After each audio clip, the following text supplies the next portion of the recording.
Hi, this is Kerby Anderson. You know, each day we take on the tough issues and provide a biblical perspective to them. The topics we cover are wide-ranging.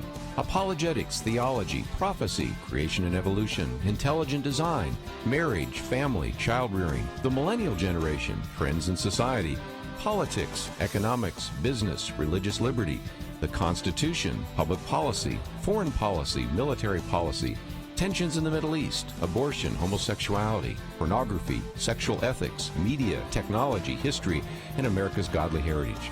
We talk about anything that affects your faith, your family, or your freedom. So don't go anywhere, because Point of View starts right now.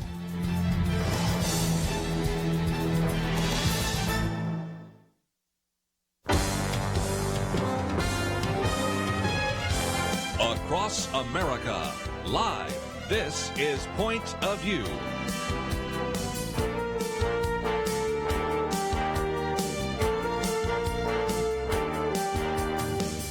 And now, Kerby Anderson.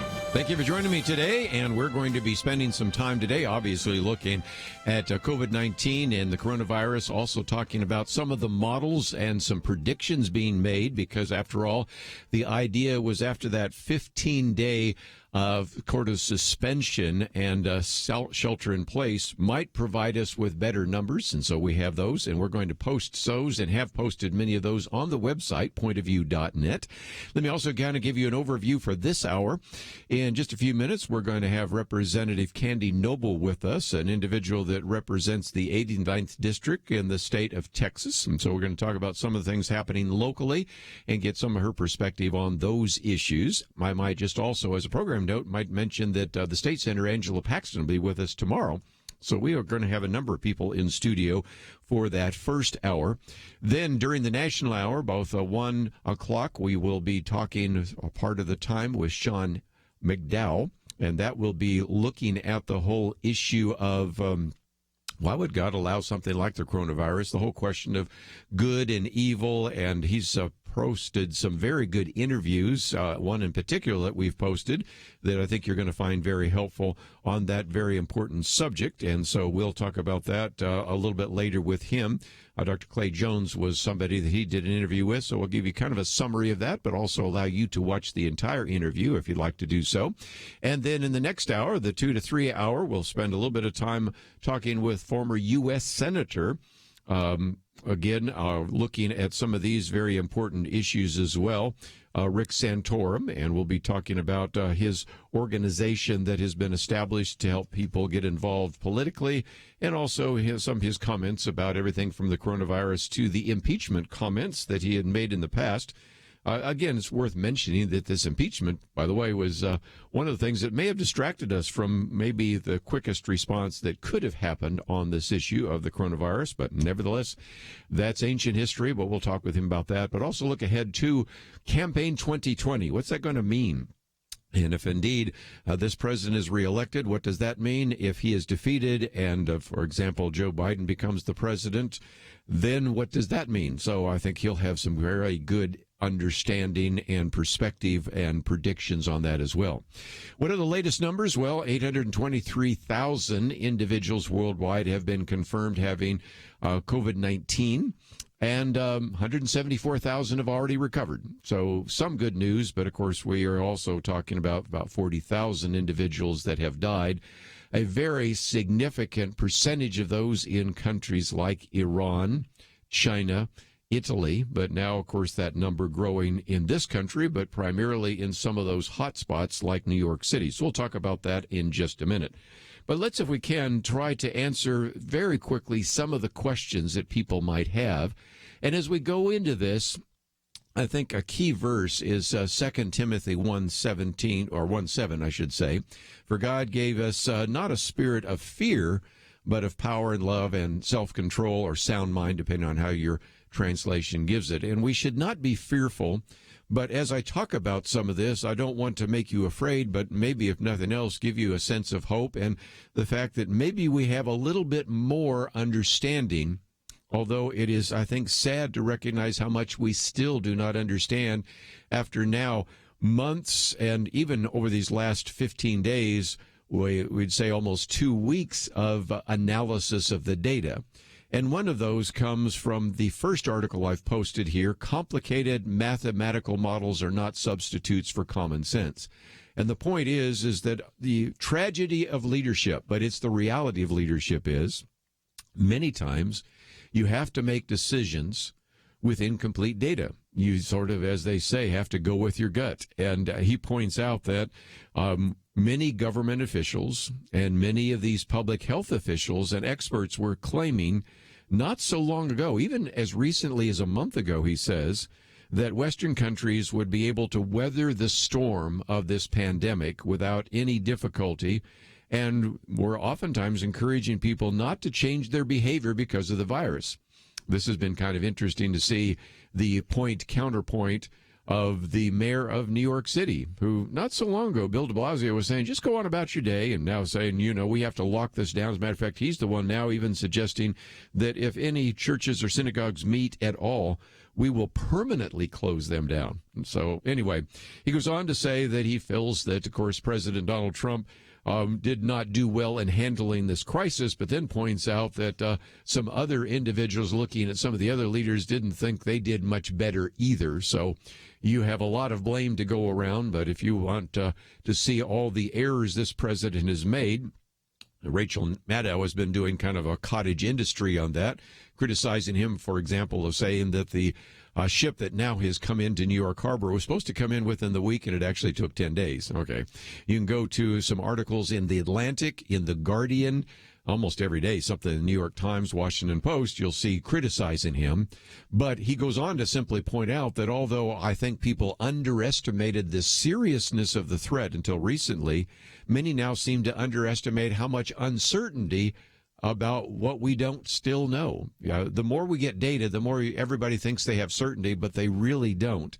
And he points out that, first of all, the original study that we talked about this time last week and focused a fair amount of time on Friday, which came out of Imperial College London, was a set of simulations which I think were really kind of the worst case scenario, which led, of course, a number of people to predict that there will probably be about 2.2 million deaths in the United States.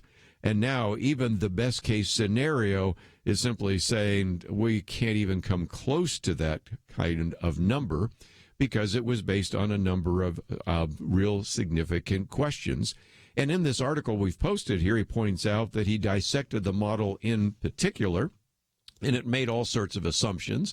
And before we take a break, let me just mention one of those, and that is the authors of the study made the assumption that contacts outside the household will increase, but that would reduce contacts by only about 25%. And he asked the question, why 25% rather than 50% or 75%? If indeed we have shelter in place, why wouldn't that percentage be higher? And he says, well, the authors had no reason to choose the value of 25%. But they had to choose some value, so they choose that one. And, of course, choosing that one is very different than many of the other kinds of issues that might have surfaced. So the first article we've posted here has to do with those mathematical models. I'll get into some more of that a little bit later, especially during the national hour. And we also have one that actually is saying that some of those models that are even coming out now may be too draconian. And so the article written by Jeffrey Tucker, we were so sorry that we ruined your life, because we now recognize that any model is really based upon a set of assumptions. And if those assumptions are assuming that things are going to be worst case, you're going to get worst case conclusions. And if they think it's best case, then you're going to get best case solutions and suggestions and predictions. So one of the things we're going to do is spend a fair amount of time, even today, evaluating some of the models, talking about some of the treatments that are now coming down, and most importantly, a little bit later when we have Sean McDowell, just kind of asking some of the theological and apologetic questions. Why would God even allow something like the coronavirus? So we'll try to answer questions from the scientific point of view, from the biblical point of view. We'll be back right after this.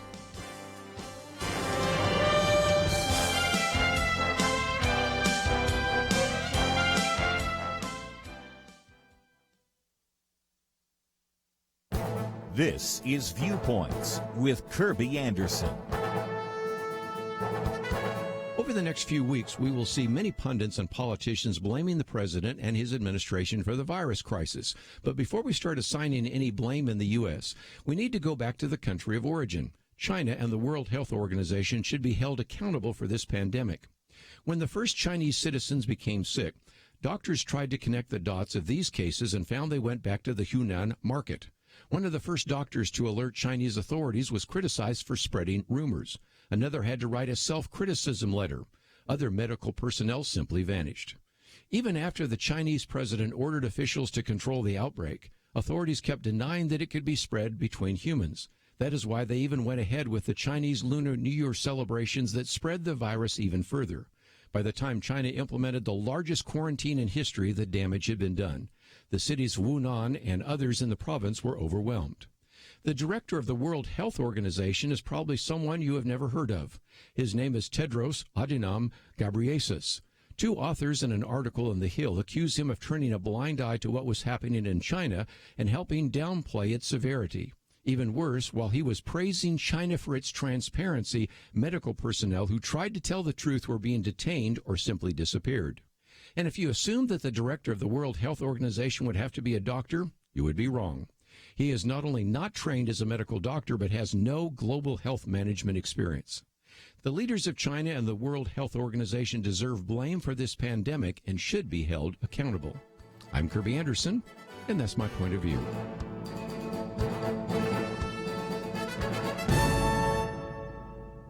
Take Kerby and the Point of View team with you on the go with the Point of View app. Search for Point of View Radio at the Apple or Google Play stores.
Point of View, Truth Team, Liberty, or Tyranny. Hi, everybody. Max Lucado here. I want to join the loud chorus of applause and appreciation for Point of View, as well as Christian Radio. The unique voice of this powerful ministry over the airwaves is absolutely essential in this day and age. And so I stand with those of you who support and encourage this powerful ministry. I thank Kerby and for the faithful friend that he's been to me all these many years. May God bless this ministry. Let's stay behind it. Max Lucado, and again, one of the things we talked about with him last week is not only has he really focused his time and attention on a book that came out on do not be anxious about anything, but in everything by prayer and supplication with thanksgiving, let your requests be known to God, but he also has made that available. And so that is something that we have linked on the website, and if nothing else, just encourage you to claim that verse.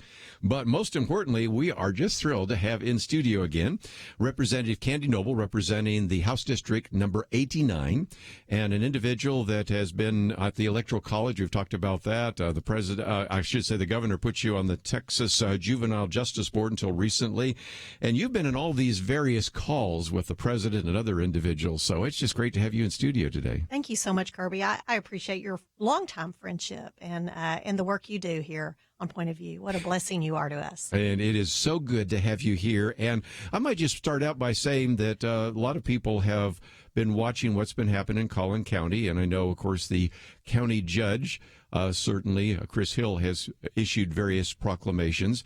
But you were, I think, the first person to say, this is going to interrupt everything. And I saw you posting almost immediately this idea. I think we need to cancel the STARS test now it's pretty obvious that we're going to be doing the test. But you were looking ahead saying, school, it's just not going to be business as usual with these schools, is it? Well, I have some amazing superintendents in House District 89. I was talking to them early on and saw that they realized that what school looked like was going to change very quickly for them. And it was important to them and me that we prioritize what do we need to do with the time that we have with our students, especially online. And of course, that is content, not teaching techniques to pass a test. So I was so pleased when others jumped on that bandwagon along with me and others, and that we were able to accomplish that. So we at least took that stress off the kids that are at home. Let's talk about the conference call that you've been a part of, because you've had a chance to hear from the governor. And the governor's been a little bit hesitant, and I agree with him, by the way, that, this one-size-fits-all model doesn't work very well. You can say that it is very different in the state of Texas between, say, living in Dallas and living out in West Texas. Or even, to use your example, you represent Collin County, but there's a difference between Plano and Lucas, where you live, difference between Murphy and downtown Dallas. And so this idea that everybody has to be under the same uniform regulations sounds good, but there are a lot of differences, aren't there? Absolutely. The difference between Plano and Pecos and Pampa are enormous, right? And just like you said, in my district, the difference between Nevada and Plano are certainly different. And, out of our 254 counties in Texas, we have positive tests in 124 counties. That's amazing. So there's still a lot of counties where, the cattle outnumber the people, and that their social interaction, ability to contract the virus is certainly lessened over someone like us that lives in the Metroplex. So it is certainly not one size fits all. And I do appreciate the governor's measured response while caring very greatly on how many hospital beds and what kind of facilities we have available for anyone in the state, that being his focus as opposed to everyone has to do the same thing at the same time. Lots of times I say, look, 80% of the individuals that actually contract the virus probably will either have minor symptoms, or a fair number we now learn are asymptomatic. And so a lot of people say, well, we're fine. I said, yeah, but the other 20% of that 20%, those are individuals who are going to have to go in the hospital, and then maybe half of those in an ICU, and then half of those might on a respirator. So right now, you look at Collin County, just use your example, we have the beds necessary, but you go to New York City, as we're going to talk about in the National Hour a little bit later, they're building makeshift hospitals in Central Park, and they have parked a very significant shift in the harbor so that they can take non-COVID-19 patients there. So there are a lot of differences, but right now I think you are able to handle what you actually have before you. Well, that's what we want to do, right? Yes. Right now, only 2% of our available COVID-19 beds in Texas are used. Only 2%. 2%. That means that we have an enormous supply available. God, please let us not ever need that supply.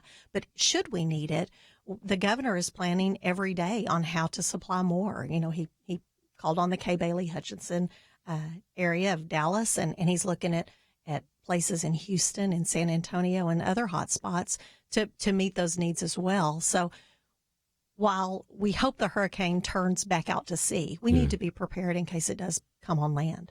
And that gets us into emergency preparedness and those kinds of things. I think one of the things I thought I might just mention for a minute is I doubt, other than you and me and a lot of our political friends, that most people, even listening to this program, could have told you the name of the county judge in Dallas County, or even less, the county judge in Collin County. No kidding. I think they can now. Oh, yeah. And if nothing else, before we get too far, I thought we'd also spend some time, maybe after the break, talking about this election, because, we're postponing even the runoff and all the rest. But it used to be that a lot of people wouldn't vote all the way down because they would just simply actually vote straight ticket. Well, that's not happening anymore. And now they're going to have to go all the way down to find, Candy Noble or Jeff Leach or Matt Shaheen or Chris Hill or, people like that, that they never even knew much about before, because that's going to be important. And I think we've all learned how important it is that even people at the local level are making decisions that affect our families. Absolutely.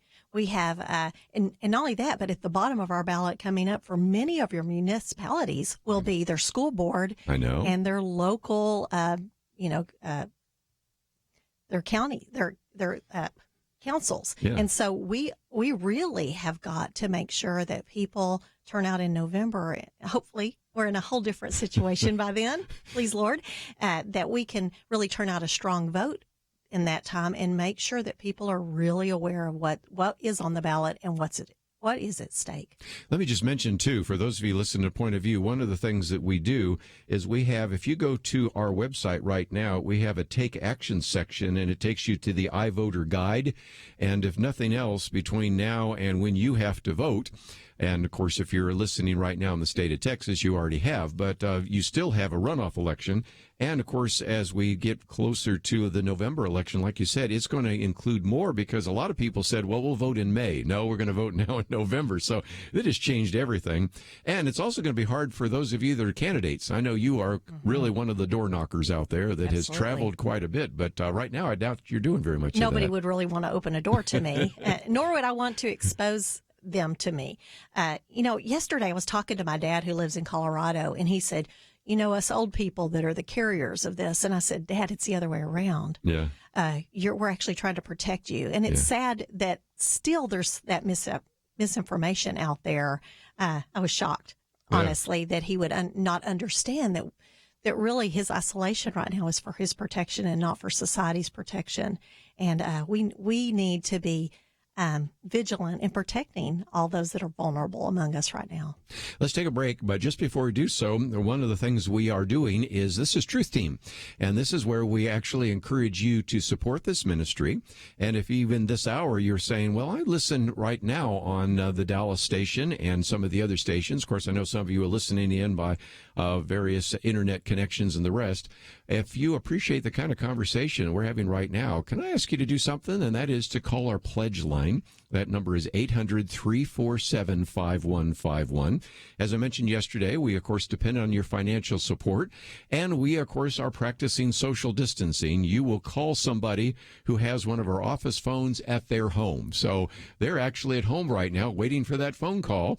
And if you want to give us a call, we would certainly want to hear from you. 800-347-5151. And, of course, you can also go to the website pointofview.net. And I know you don't give to get, but let me just mention that if you join us at the $1 a day, $30 a month, $360 a year web opportunity, then we are making available, first of all, the Joel Rosenberg book, which is Jerusalem Assassin, which I think you're going to enjoy. But more importantly, as I mentioned yesterday, and we'll talk more about this in the other hours, we have this flash drive that actually includes almost 11 hours of radio interviews I've done, 59 pages of our Outlook articles, a dozen of my booklets, and 24 of my viewpoint commentaries, and that's something we make available to you as well. So you can go to the website, pointofview.net, and see what that is, or you can give us a call at 800-347-5151.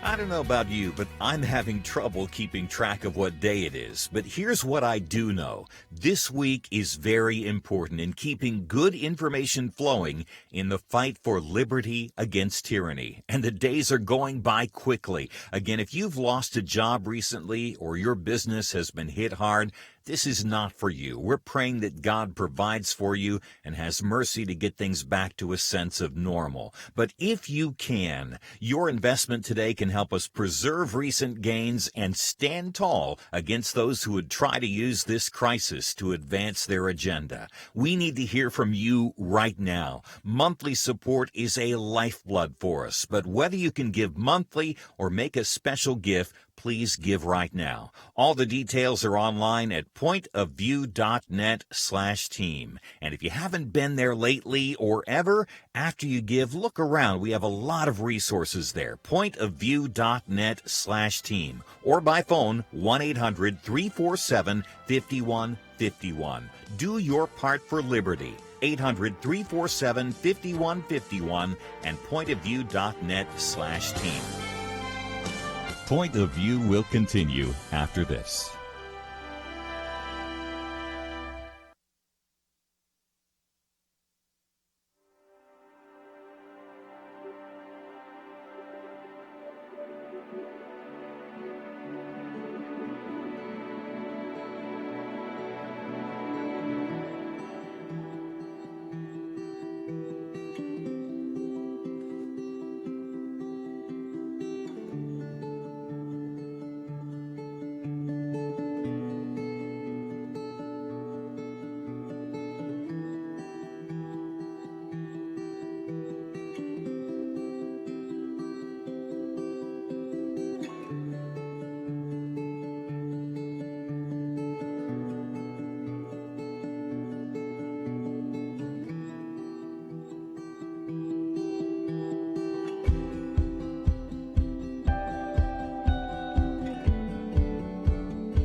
You are listening to Point of View. The opinions expressed on Point of View do not necessarily reflect the views of the management or staff of this station. And now, here again, is Kerby Anderson. Back once again, and privileged to have in studio for just a bit longer Representative Candy Noble. By the way, if you'd like to ask a question, we might take a phone call, 1-800-351-1212. That is the on-air line in case you had some question about some of the things happening locally. And in just a few minutes, we're going to talk about redistricting because that's an issue. We're going to talk about what this budget's going to look like for the Texas legislature because I'm pretty sure that Candy Noble will be reelected, although I have been paying attention to the two individuals trying to run against her and some of the others trying to run against a variety of other people like Jeff Leach. We'll see where that takes us, so we'll get into that in just a minute. But Candy Noble, let's just talk about, even though there are hot spots, and I would say Dallas County and Harris County are the hot spots. Absolutely. Most people in the state of Texas are under shelter in place, aren't they? Yeah. In fact, the governor was saying yesterday that 82% of Texans are under a shelter-in-place or a stay-at-home order. So it really has, local entities have stepped up to the plate to the places that are really having hot spots are really making sure that people are safe and staying home. So again, sometimes when we hear people say, well, there's a little bit of difference between Dallas County and Collin County, well, that's true, but already I know they were meeting yesterday, and maybe we'll get some new orders coming out. And, of course, the president changed his. First it was 15 days, now at the end of April, which we'll be talking about pretty much in the national hour. So as we learn more, as we gather more data, we'll learn a little bit more, but things are still increasing. And you and I were talking about off air just a few minutes ago. I was talking about these models. You put a different variable in any of these models, and you get wildly different results. On the call yesterday with the governor, it was, people were saying, what's the model? Tell us our model. And truthfully, if you say it's doubling over a 24-hour period, that's a very different model over it doubling over a 3-day period. And so just that single variable changes things so significantly. Of course, it's all mathematics, but how you plug in your mathematics makes all the difference. Yeah. As somebody that put myself through graduate school doing some of these computer models more on the environment, which is stable enough, nevertheless, you can see that some of these models, again, are the old garbage in, garbage out. And so if you don't have the right assumptions at the beginning, and I think the model out of Imperial College was one that was much more skeptical about social distancing and those kinds of things. We do have another one, which is now the Murray model out of the University of Washington Institute of Health Metrics and Evaluation, which has dropped the number substantially. Now they're saying, well, maybe nationwide, it's still sad to say that there could be 80,000 deaths, but that's very different than 2.2 million. And so, again, we just encourage people to pay attention to this. You may even get the coronavirus and still not even know that you have it or might have mild symptoms. But we're thinking about other individuals. You just mentioned your father a minute ago as a good example. Yeah, well, truthfully, we're just now seeing what staying the social distance has done. All the people that have tested positive up to now were probably exposed prior to us staying home. Some of them may have been exposed when they all rushed to the grocery store to buy toilet paper and paper towels, which I'm still short on at my house. But honestly, we don't yet know how much we have flattened the curve. And so I'm looking forward to, I think we're going to hear out of Washington, D.C. today, the next plan and how that looks. And then as a result of that, from our governor, because our orders for Texas expire on Friday. So we're going to look forward to hearing what comes next for us and what that looks like and how we make sure our ship is aimed in the right direction. That's right. And again, I want to call on you, and maybe next time we have to do it by phone, but I appreciate you coming in today. And let's talk about something else. Tomorrow is April 1st. You might say, well, okay, it's April 1st. Well, it's not just April Fool's, but that is the day in which we essentially do the census. Now, technically, you and I have already filled out our census and talked about how many people would be in our house on April 1st. But let's talk about this because this is one of the reasons, Candy, that I've said this may be the most important election in our lifetime, because we're not just electing a president, 34 U.S. senators, and John Cornyn being one of those, as well as 435 members of the House of Representatives, 150 members to the Texas House, 31 to the Texas Senate, although not all of them are running now. I understand that. But in addition to all those things, we also are in the midst of a census. And next year, we had Representative Phil King, who you know, on the program talking about what it will take to redraw those districts. First of all, it looks like Texas will get 3 more Yes. congressional seats, so that's going to change that.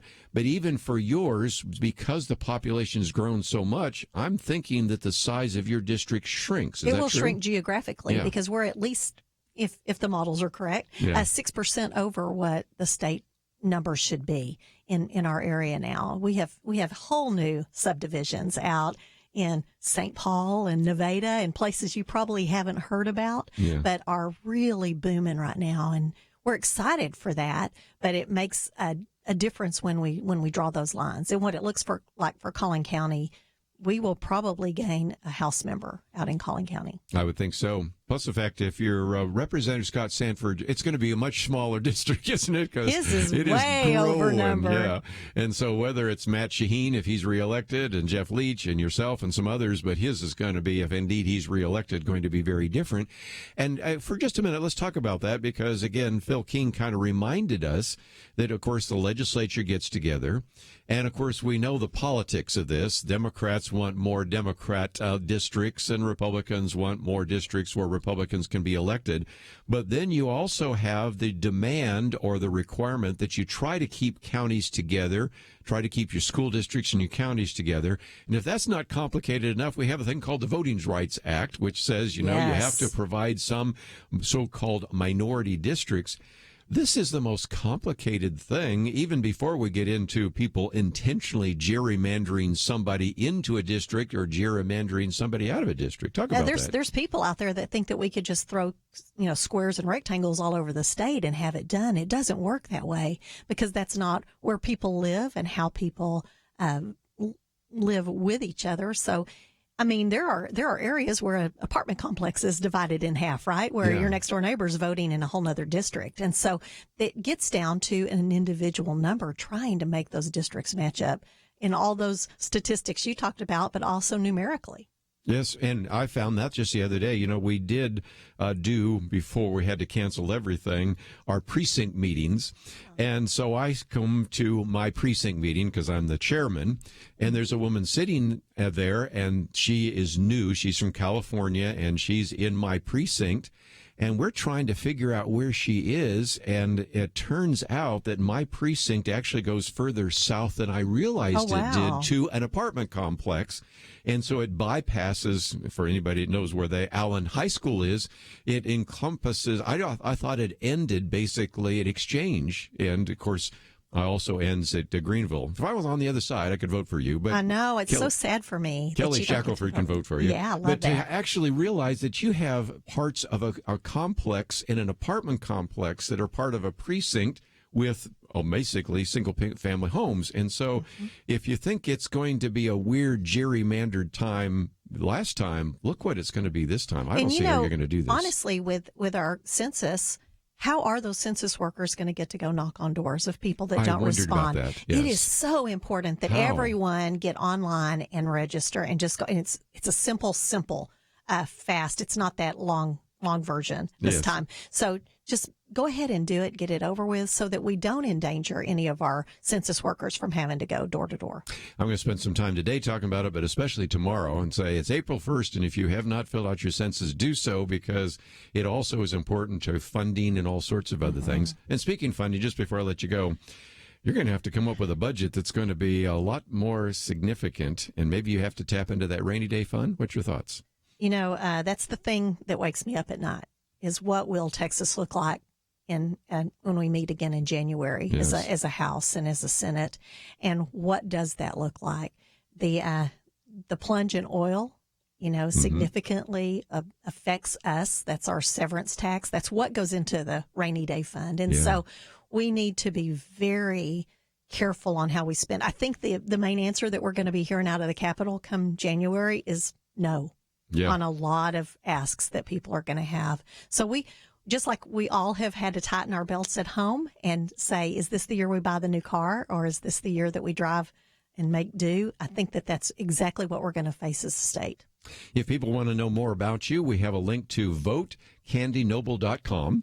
And so you can actually find out about that. Maybe you'd like to work on her campaign. Maybe you'd just like to send a little note and ask a question that you would have asked on air, but said, I would rather get that question off air.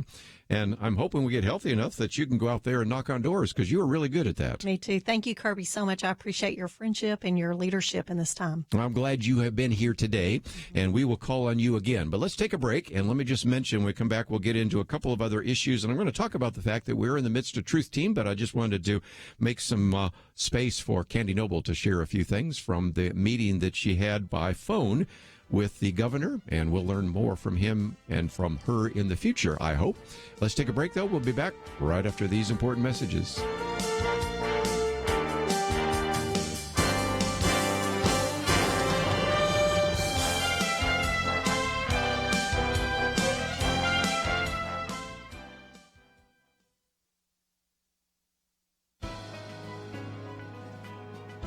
Welcome to the First Liberty Briefing. I'm Jeremy Dice.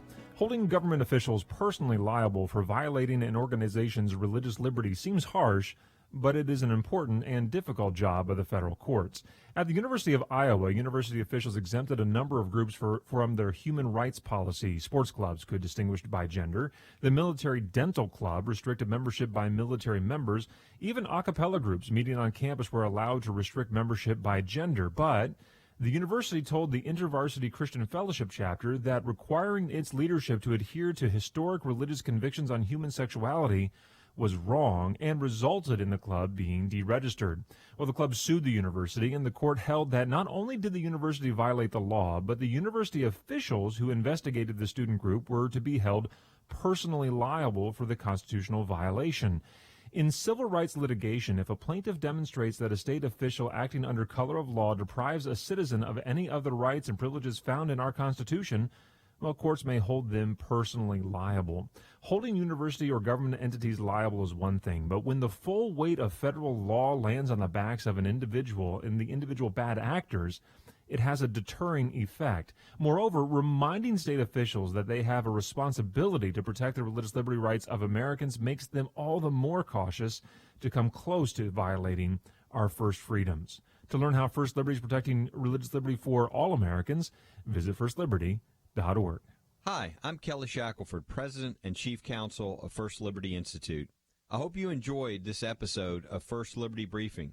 You can learn more amazing stories about how everyday Americans are standing up and saving religious freedom. Just visit firstliberty.org. You'll be inspired, educated, and informed. Visit firstliberty.org right now.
Point of View Truth Team, Liberty or Tyranny.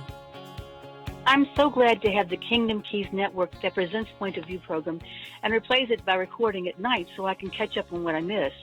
It is the highlight of my day.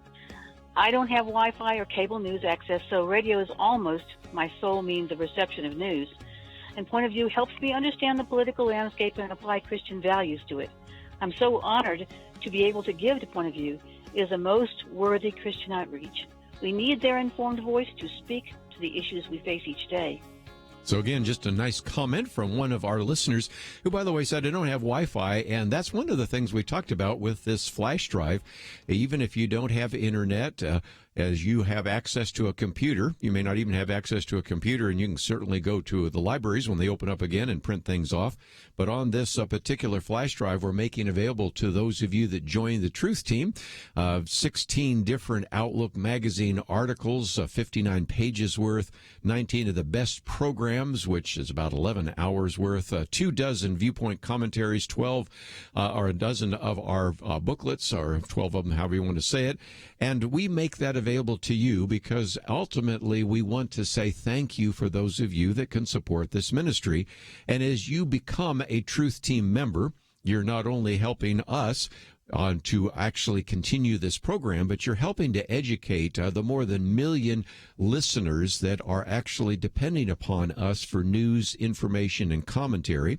And in just a few minutes, of course, we will spend some time talking with Sean McDowell. How do we think about this from a theological point of view, from an apologetic point of view? Later, we'll be talking with former Senator Rick Santorum. What are some of the political implications? And, of course, I've already spent just a little bit of time today talking about some of these models. So, again, for your gift of $1 a day, $30 a month, $360 a year, that's kind of the base level. Some of you might want to give more, and I would certainly encourage that. We will send you not only our Outlook magazine, you will also, of course, receive this flash drive that has this carabiner. I was talking about this with Candy Noble off air. You can just hook it on your belt loop or your purse, or you can put it on a loop on your kid's backpack so they have access to all that information. And, of course, we'll also be sending you a copy of Joel Rosenberg's latest book, The Jerusalem Assassin. And all of that is available to you. But for those of you that might want to join us at $50 a month, that is something where we will provide all of that in addition to these booklets we send out every single month.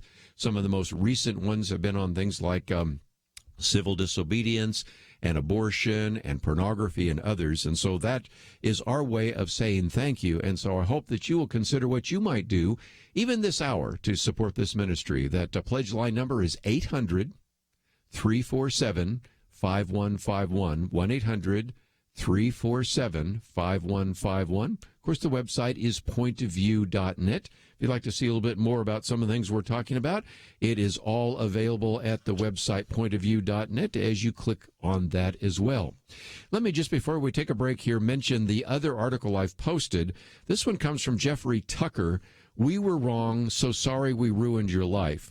Because he points out that now even the governor of New York, in the midst of this crisis, Governor Cuomo, Andrew Cuomo, has now started openly acknowledging that, maybe we have closed everything down and we needed to maybe think about this in a more strategic way. And as Jeffrey Tucker points out, this is a quote from him, the response has not been modern and scientific. It has been medieval and mystical. The theory behind the policy has been nothing but a panicked cry of run and hide before the noxious gas gets to you. Lacking reliable data, which is the fault of the CDC and the FDA, we replace knowledge with power. In the end, the fiasco is an epistemic crisis. And he said even the wide acceptance of social distancing as a norm, however much it curbs the spread, presumes the absence of knowledge. And he's pointing out that we now, as we are starting to get a little bit better data, are beginning to recognize that if nothing else, maybe we haven't been doing the best at all. Here's what he says in one of his final comments, and again, you can read it in its entirety. It became the perfect storm, he said. Risk-averse politicians deciding to do something, anything to avoid blame. Bureaucrats doing what they do best, which is telling people, no, you cannot innovate, you cannot produce, you cannot distribute. Local tyrants stopping price gouging and therefore preventing the price system from working. A howling media famished for eyeballs, ears, and clicks. The public panicked about disease and death, and egregious dividing people into essential and non-essential, policy snares, tangles, and missed opportunities all around. As you can see, he's not convinced that what we have done has been such a really good idea.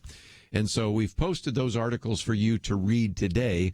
And one of the others is we are now seeing that even in the midst of maybe this so-called malaria treatment, along with Zithromax, might actually work you have some governors saying, no, we're not going to let you use off-label.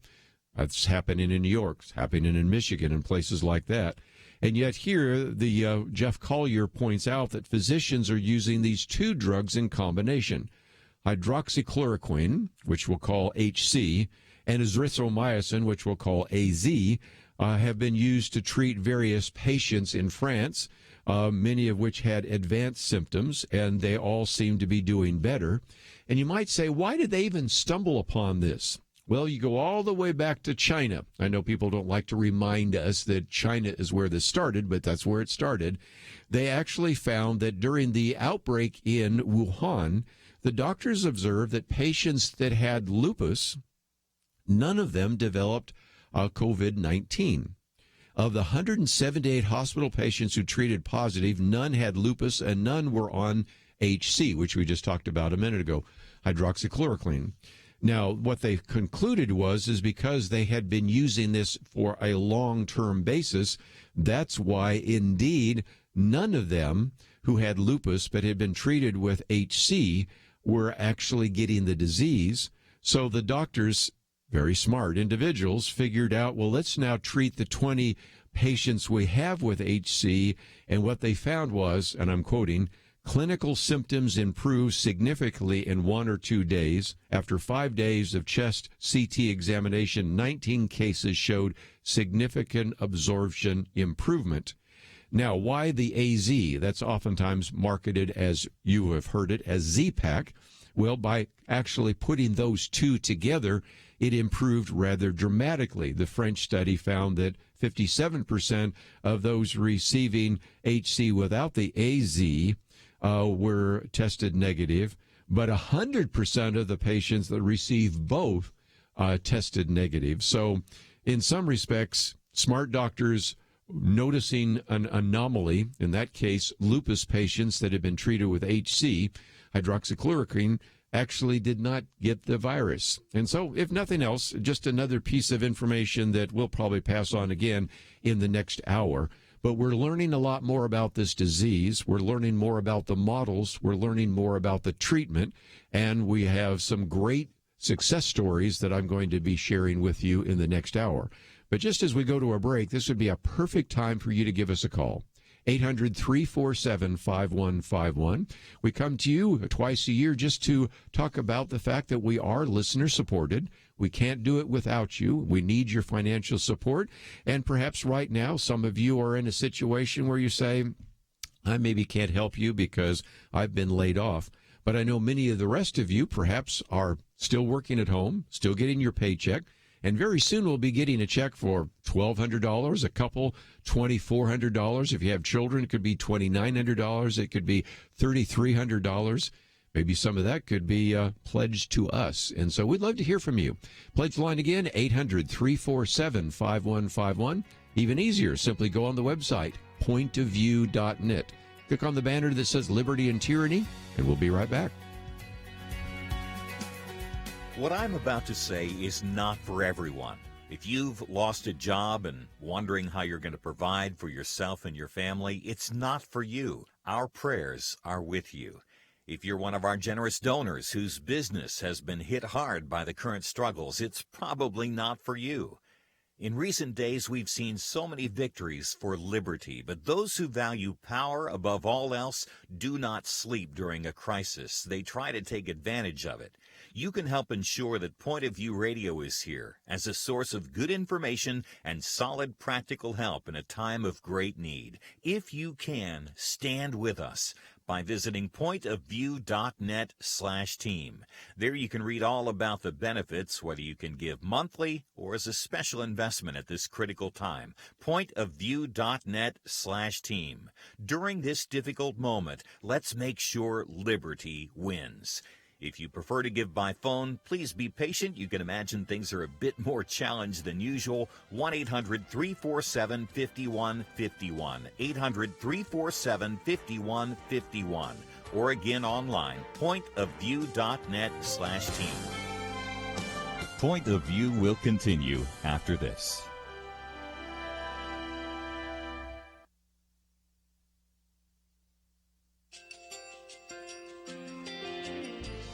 I just want to thank you so much for all the wonderful programming you have. You're just absolutely fantastic. I recently started listening to Point of View, and I really found it interesting because of the different subjects you cover. Thank you for that. I really appreciate everything that you do in keeping us informed. Thank you, Kerby, for everything that you have been doing. I appreciate all the work that you're doing, advocating for the Word of God. Thank you so much. Point of View, I think, is absolutely necessary because it's a Christian perspective, a biblical worldview perspective, and receive very current, up-to-date information about what is really going on, week to week in our culture, which is changing so rapidly, and yet it's morally sliding backwards. Yeah, I'm just, first of all, I thank you guys. Y'all's program is wonderful, and enjoy it every day. I learn so much every time I listen to it. Point of View Radio Talk Show.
Hi, this is Kerby Anderson. You know, each day we take on the tough issues and provide a biblical perspective to them. The topics we cover are wide-ranging: apologetics, theology, prophecy, creation and evolution, intelligent design, marriage, family, child-rearing, the millennial generation, friends and society, politics, economics, business, religious liberty, the Constitution, public policy, foreign policy, military policy, tensions in the Middle East, abortion, homosexuality, pornography, sexual ethics, media, technology, history, and America's godly heritage. We talk about anything that affects your faith, your family, or your freedom. So don't go anywhere, because Point of View starts right now.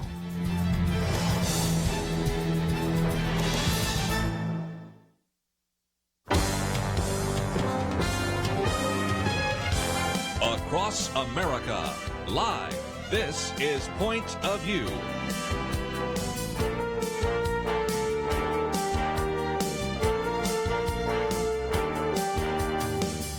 And now, Kerby Anderson. Thank you for joining me today. We are going to be covering quite a bit over the next couple of hours. First of all, we're going to be obviously looking at the coronavirus. And one of the things that I wanted to focus a little bit of time and attention on right off the bat are some of these mathematical models. We talked about that a little bit on Friday, but we have posted a very good article here which talks about these mathematical models are not substitutes for common sense. So I'm going to talk about that for a minute. We also have some good news about some of the treatment regimens being done, and so we'll get into that. There's some great stories, some very encouraging stories about individuals that have stepped forward to try to make a difference in their community, to increase the production of masks and to produce hand sanitizer and all the rest. But it has also led to an incredible amount of criticism, so we're going to talk about some of that as well. And then as we go through the day, first of all, I want to announce that in about 15 minutes, we're going to have Sean McDowell with us. Sean McDowell's been on the program with us before. Of course, we talk with him about theology and apologetics. We're going to try to answer some of the questions that many of you might have. You know, how could God even allow something like the coronavirus?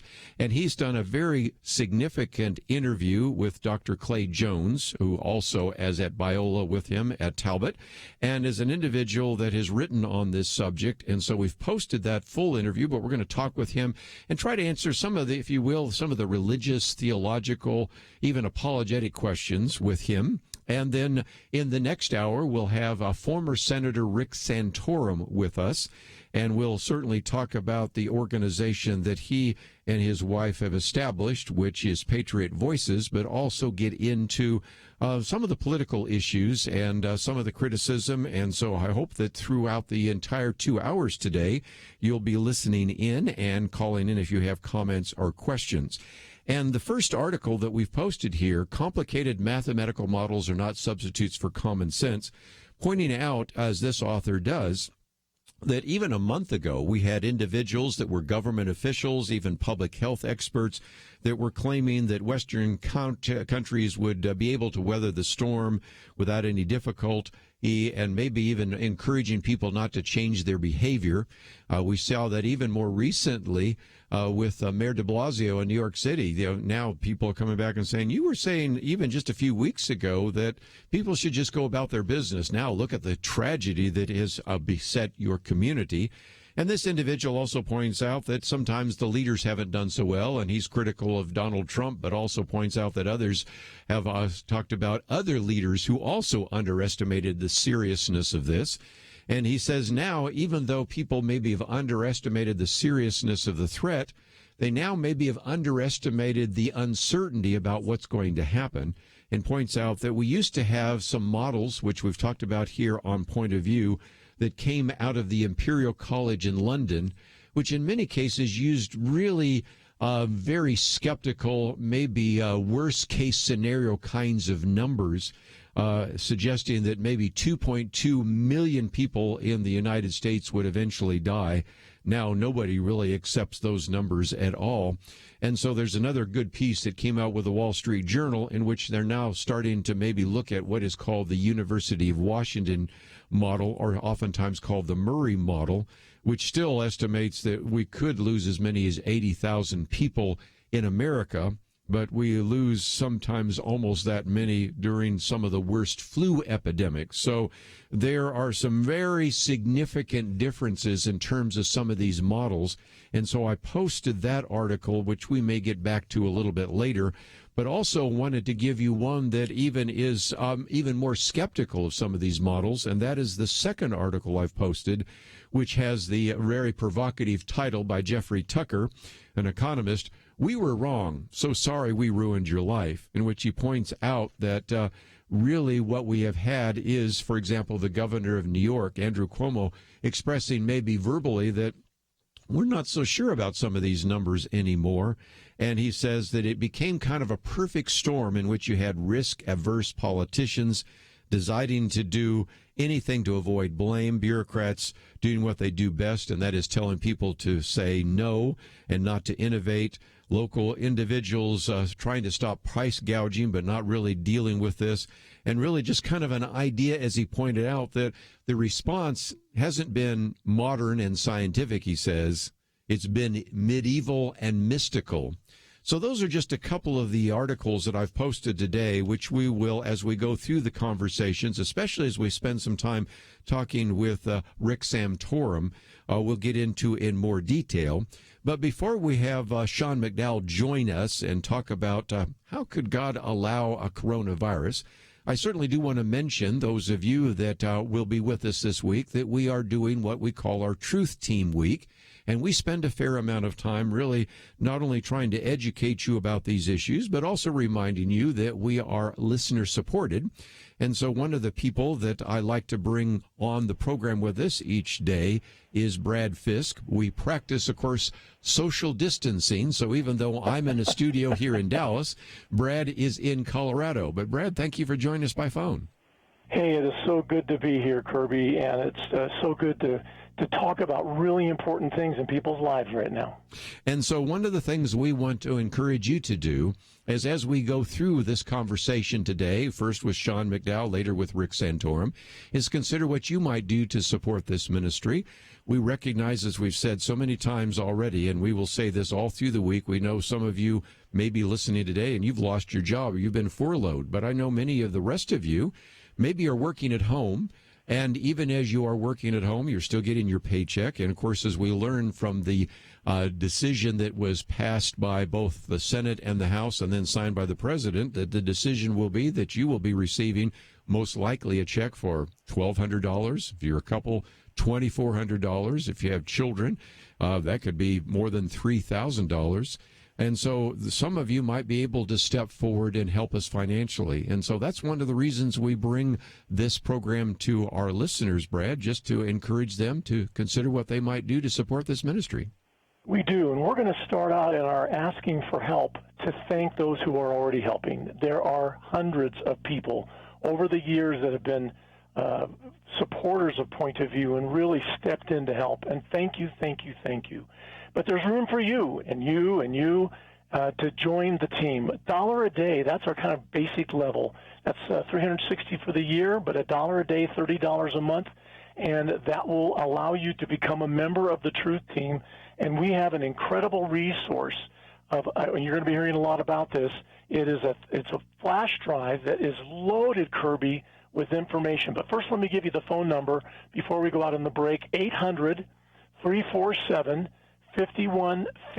That's 800-347-5151. You can also donate to Point of View at the website, pointofview.net. Let's again just to mention that as you go to the website, you'll find out more about this flash drive, which includes just an incredible amount of material. We'll talk more about that later. But as a thank you for your gift, we will send you Joel Rosenberg's latest book, The Jerusalem Assassin, the flash drive, if you join at the Truth Team level of $1 a day, $30 a month. Of course, you can join at higher levels as well, and we'll talk about that as we go. But when we come back, we're going to try to answer some of these theological and apologetic questions people have. Couldn't do any better than bringing in Sean McDowell. We'll be right back.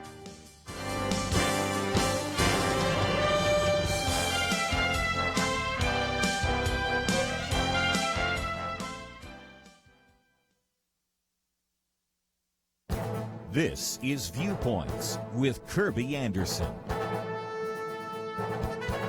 Over the next few weeks, we will see many pundits and politicians blaming the president and his administration for the virus crisis. But before we start assigning any blame in the U.S., we need to go back to the country of origin. China and the World Health Organization should be held accountable for this pandemic. When the first Chinese citizens became sick, doctors tried to connect the dots of these cases and found they went back to the Hunan market. One of the first doctors to alert Chinese authorities was criticized for spreading rumors. Another had to write a self-criticism letter. Other medical personnel simply vanished. Even after the Chinese president ordered officials to control the outbreak, authorities kept denying that it could be spread between humans. That is why they even went ahead with the Chinese Lunar New Year celebrations that spread the virus even further. By the time China implemented the largest quarantine in history, the damage had been done. The cities of Wuhan and others in the province were overwhelmed. The director of the World Health Organization is probably someone you have never heard of. His name is Tedros Adhanom Ghebreyesus. Two authors in an article in The Hill accuse him of turning a blind eye to what was happening in China and helping downplay its severity. Even worse, while he was praising China for its transparency, medical personnel who tried to tell the truth were being detained or simply disappeared.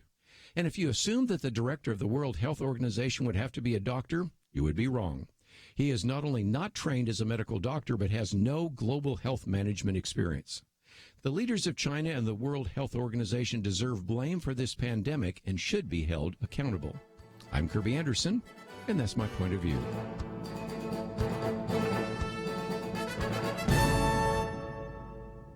Take Kerby and the Point of View team with you on the go with the Point of View app. Search for Point of View Radio at the Apple or Google Play stores.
Point of View, Truth Team, Liberty, or Tyranny.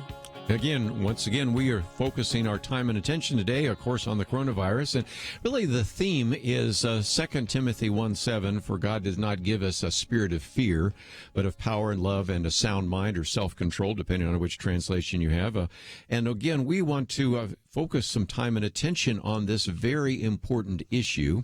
And in particular, one of the articles that I've posted here is a very significant interview that Sean McDowell did with Clay Jones, Dr. Clay Jones. And I thought we might want to answer some of the questions that you might have. Why would God allow something like the coronavirus? And what about good and evil and those kinds of issues? So I thought it would be just really appropriate to bring Dr. Sean McDowell back onto the program. He is the Associate Professor of Christian Apologetics program at Biola University, graduated from Talbot Theological Seminary with a double master's degree in both theology and philosophy, and has a PhD in apologetics and worldview. Author of a variety of books, from same-sex marriage to Is God Just a Human Invention to Understanding Intelligent Design, The Beauty of Intolerance. So there are all sorts of great books. And Sean McDowell, it's just always great to have you on the program with us. Kerby, thanks for having me on, man. I wish we were there and together physically. Just right now with this quarantine, we appreciate those things even more. But I'm grateful for technology that we can connect this way and talk about issues that matter. And Brad Fisk oftentimes is in studio with me, but we're practicing social distancing, so he's up there in Colorado. Of course, you know Brad because I know he lived with you guys in the Julian Center back many, many years ago. Well, that makes me... Oh, hey, Brad, sorry. Hi, that's okay. I didn't actually live there, but I have been there, and your dad is my spiritual daddy, you might say. Oh, my goodness, that's really meaningful. You would share that. Thank you. Well, okay, Sean, I want to get into it because I know some of our listeners have a lot of questions, and that's one of the reasons why you spent some time with Clay Jones. I first of all might just mention that he has written some great books on this whole issue of evil because, again, the standard formulation is that an all-powerful God would be able to destroy evil, an all-loving God would want to destroy evil, but since evil exists, either God is not all-loving, not all-powerful, or God does not exist. And so you really were trying to help our listeners in the piece that we've posted on the website think through this issue. But talk about how you actually came to decide to actually interview him in the first place. Well, Clay Jones is a colleague of mine at Biola, specifically in Talbot School of Theology, and he's taught a class for years that I'm actually going to start taking over soon on the problem of evil. And one of the first questions I asked him in the interview is, I said, is it fair to say you studied and thought about this probably as much as anybody alive? And he was sheepish because he didn't want to brag, but he goes, probably yes, I've spent my life wrestling with this question. And he's written a book on it called Why Does God Allow Evil? And a ton of people were emailing me and texting me saying, hey, how do I make sense of this? So I thought, let's do a program and just help people think it through. And again, for those of us that teach in a seminary or Bible school, we sometimes talk about theodicy, but we won't use a lot of big words. But the real issue, of course, is, as you spent some time talking to him, is how we could allow any kind of evil in the world, because we would think that an all-powerful God, an all-loving God would want to do so. So how do we make sense of all of that? Well, the first place that Clay Jones goes is he says we have to understand the idea of free will. So God did not make us robots. God actually gave us choice. And you can only have love and meaningful relationships if there's choice. Now, for God to make a world and give people free will, he has to allow them to choose good and allow them to choose bad. So God made human beings with the capacity to love and show courage and compassion and build relationships, yet along with that comes the suffering and bad choices that many people make. So that's the first point out of the gate, which really goes back to St. Augustine. He's really the first one who started talking about this free will defense. And I think that's one piece that helps us why God made human beings for a relationship. Well, and that would certainly answer a lot of the questions of moral evil, and maybe even a little bit here, because individuals eating things, doing things, passing things on. Of course, even today, my commentary points out how China has lied, how the World Health Organization hasn't always been upfront, and those kinds of things. That would answer part of the question of moral evil, but certainly with a pandemic, and even more so with an earthquake or a tornado or a hurricane, that gets into the issue of physical evil. How do we resolve that? I'm so glad you made that distinction, because moral evil refers to the choices humans make to do good and or in particular bad. Natural evil is things like earthquakes and things like viruses and disease. How do we explain those things? And you're right that oftentimes, even with a virus, we can't separate moral evil from natural evil. But nevertheless, the thing Clay points back to in the Bible is Genesis chapter 3. Genesis chapter 3 says, when human beings exercise their free will, corruption and evil was brought into the world. Genesis 3 talks about the ground itself was cursed. Romans chapter 8 says that creation groans.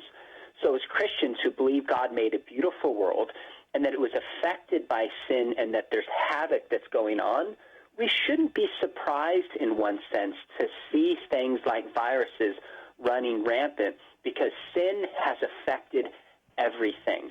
And I think when we look at the world that way, original sin has real powerful explanatory power. It does. We know the world is broken. We know that it's messed up, and we yearn for things to be made right. The Bible says that goes back to the garden in Genesis chapter 3. And so, again, one other aspect of this is there is some hope because we have a better standard of living, Sean McDowell, than previous generations, because in Genesis it says that we are to go out there and to subdue the earth or have dominion, depending on which translation you have. And even right now, we have seen that we've been able to eradicate a lot of diseases because of the development of medical technology. Even right now, seeing more hope with hydrochloroquine and other kinds of treatments and maybe even future vaccines developed. So if some people might say, well, are we just destined to live in a fallen, evil world? Yes, in one sense, but we've been able to redeem some of the physical effects of the fall, haven't we? Yes, I think we have. And actually, to make a side point here, I think some of the greatest tragedies and atrocities in the history of the world have been brought on by people who think we can create a perfect utopia and fix all the evils this side of heaven. And I think of things like Marxism, responsible for 100 million deaths in the first century, because they believe human beings are good and we could perfect this world. That's not what the Bible says. The Bible says this world is broken, but we have been called to use tools, which are now defined as science, to love our neighbors, to care for people, to love our enemies through this. And this is what Christians have done throughout history. In the Black Death, people fled to the hills. Christians fled the opposite direction to the sick, to care for them, to love them, to suffer with them, to help them. And many of them gave their own lives. And then when the plague subsided, people said, why did you do that? And they said, because people are made in the image of God. And this is what Jesus did. So you're right. We're able to turn some of these things with the power of nature, but this in particular is a Christian calling to love our neighbors. Very good. And again, we've talked about that with Dr. Rodney Stark, and even more recently, John Stonestreet quoting some of that of the Christians running to the plague. But we need to take a break. And just before we do so, Brad, let's, if we can, remind people that we are in the midst of our Truth Team Week, and we're looking for some individuals that actually would like to join with us to support this ministry. We are indeed. And, this is a great example of what we keep saying about the voice of point of view. You're going to hear topics and guests that you're going to hear nowhere else, because there is nowhere else that's doing what we're doing. And we're asking you to give generously if you can, even a larger gift than $1 a day. But we have all of you listening right now who have the means to go ahead and join the Truth Team. It's $1 a day, $30 a month, $360 a year, and we're going to send you a thank you gift that's an incredible gift that has been put together just for you on a flash drive. Kerby, what's on that flash drive? Well, again, 16 different Outlook magazine articles, about 59 pages, 19 of our best programs, so that would take you 11 hours to listen to this. 24 different radio viewpoint commentaries that I do, and a dozen of our booklets. And again, it's got a carabiner, and so if you got a kid going off to college or even high school, you can hook it onto their backpack, you can hook it onto your belt loop, you can hook it onto your purse. And again, we are doing that so that you can have some of the resources we make available, and we encourage you right now as we're going to a break. This would be a perfect time to give us a call. 800-347-5151, 800-347-5151.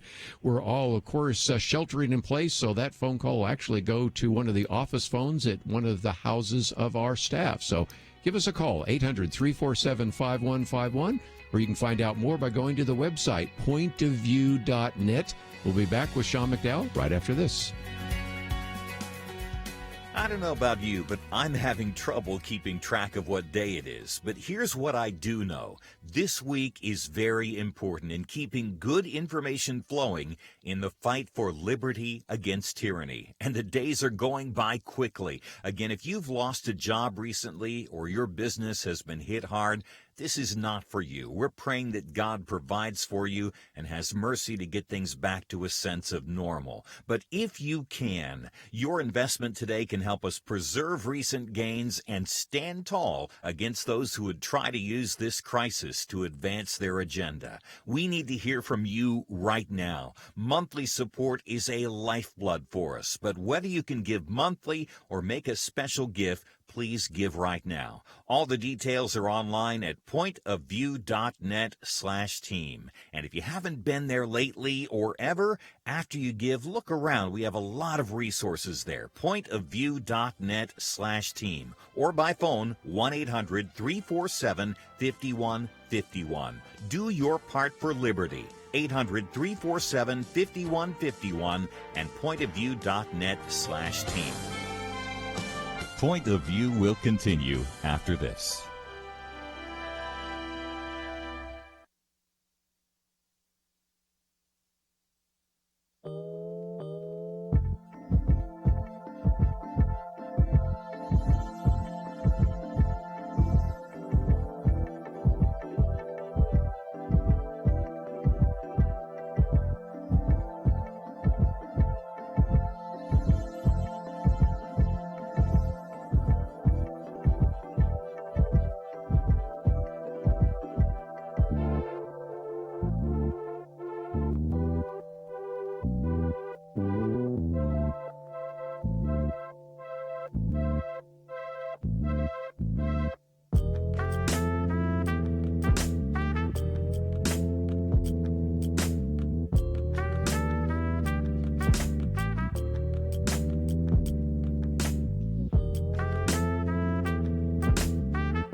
You are listening to Point of View.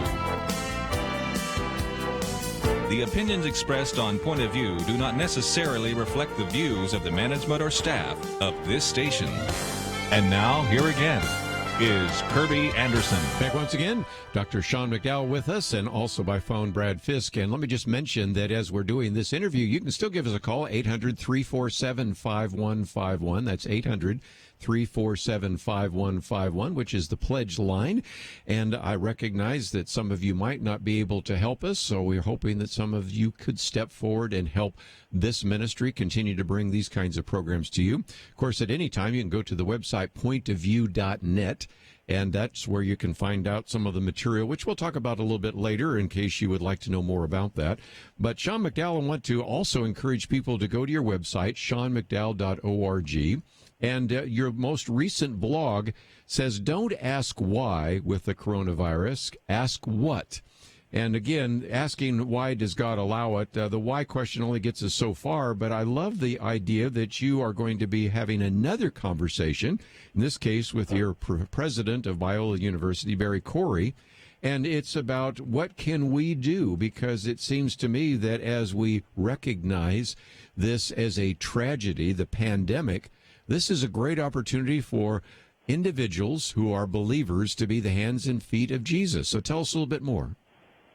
Well, that's exactly right. And what inspired that blog and the conversation with President Barry Corey is a story I heard this past week about a teenage girl who became a quadriplegic.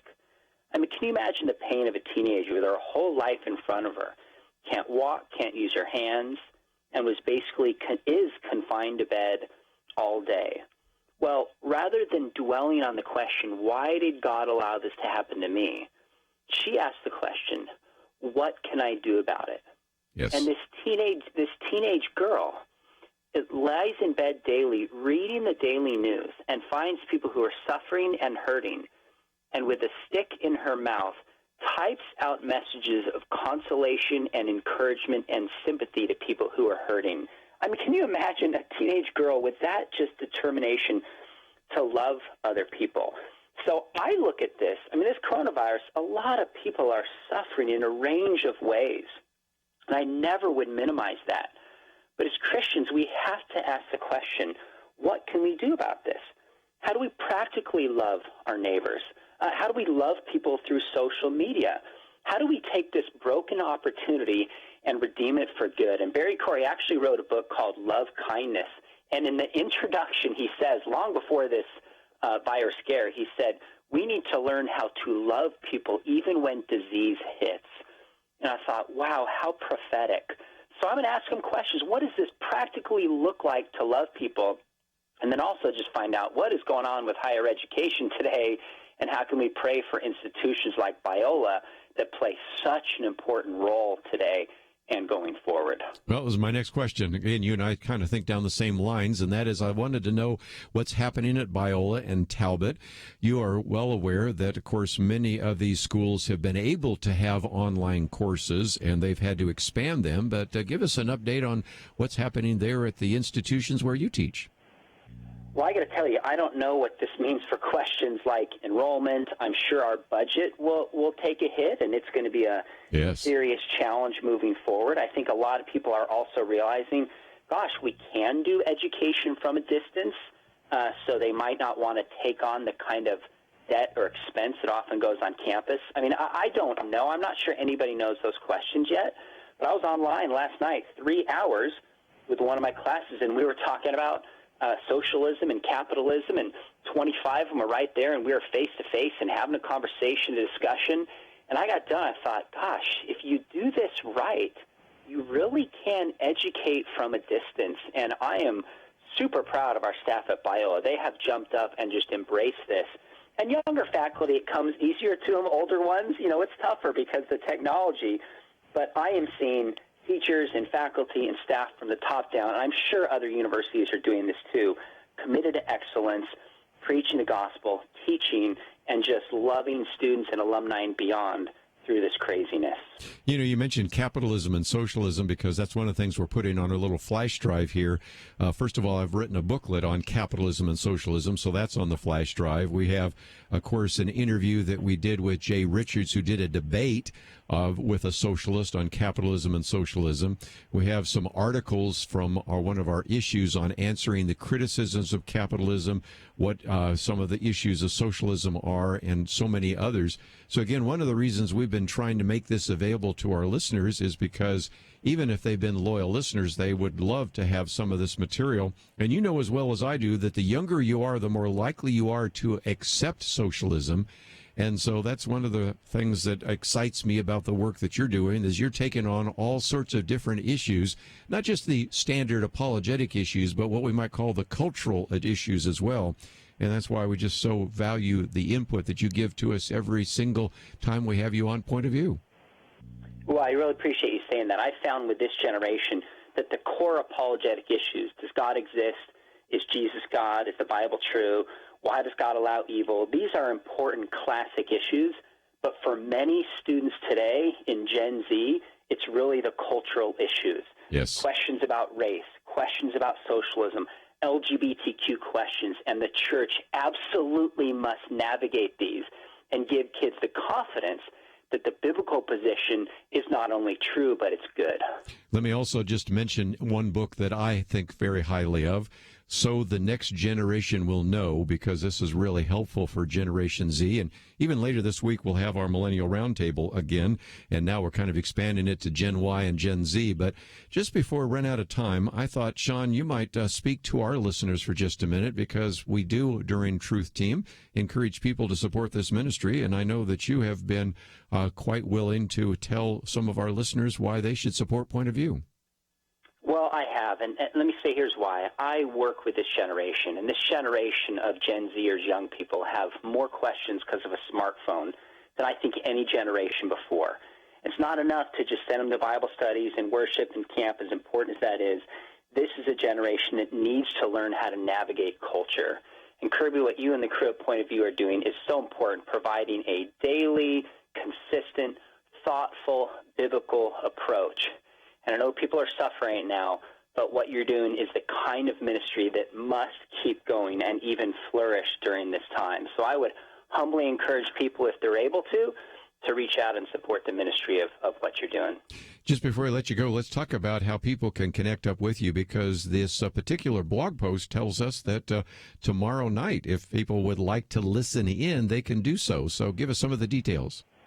Yeah, if you jump on my website, SeanMcDowell.org, and I connect on Twitter. I'm actually on TikTok now, Instagram, but you'll find SeanMcDowell.org a blog, and my top blog links to a YouTube live discussion tomorrow with Barry Corey. Next week, the week before the resurrection, I'm doing a live discussion with Lee Strobel. So if people jump on and get some information, they'll find some really good tools, many of which are free, about how to just think Christianly and deal with some of the toughest issues coming our way today. It's a pretty exciting time. I can remember when I was going through college. Of course, I had your dad's book, and I had one by Norm Geisler, but not a whole lot. And here you mentioned Lee Strobel. We can talk about J. Warner Wallace. We can talk about Greg Kokel. We can talk about Ravi Zacharias. We can talk about Sean McDowell. I mean, the list goes on and on and on, not to mention a lot of the women apologists and all this. So this is just a great time for the kind of material that we like to cover here on Point of View, and it's just always a privilege to have somebody like you or many of the other colleagues that you have had a chance to interview on Point of View. So thank you for joining us here, and I encourage people to go to SeanMcDowell.org, especially this latest video, Faith is Not Blind, is something else I want to recommend to you. And Sean, it's always great to have you on the program with us. Thanks, my friend. Let's, just before we run out of time here, come back to Brad Fisk. Brad, we are encouraging people just before we take a break to consider what they might do to visit the website, pointofview.net, or to give us a phone call. Now, let me give you that phone number. It's 800-347-5151. That's 800-347-5151. And, Sean said it so well. We need to hear from you and your support like never before. This is an incredible thing that's coming our way with this virus, and an opportunity to do the right thing, to encourage people and to reach out and be good neighbors. So please give as generously as you can at 800-347-5151. That $1 a day is a great entry-level gift, You can also give on the website at pointofview.net. That's pointofview.net. They're going to take a break, and when we come back, I want to talk for just a few minutes about how in a pandemic, sometimes you see two different things. You see some of the best in people and some of the worst in people. I'm going to talk about, for example, Mike Lindell, who was the inventor and CEO of MyPillow, wanting to convert 75% of his production into making masks. That means they'll be producing 50,000 masks a day. But he's just been roundly criticized. And then another individual saying that the reason we have this whole pandemic is due to evangelicals. We'll talk about that. But let's take a break. 1-800-347-5151. Also the website, pointofview.net. We'll be right back.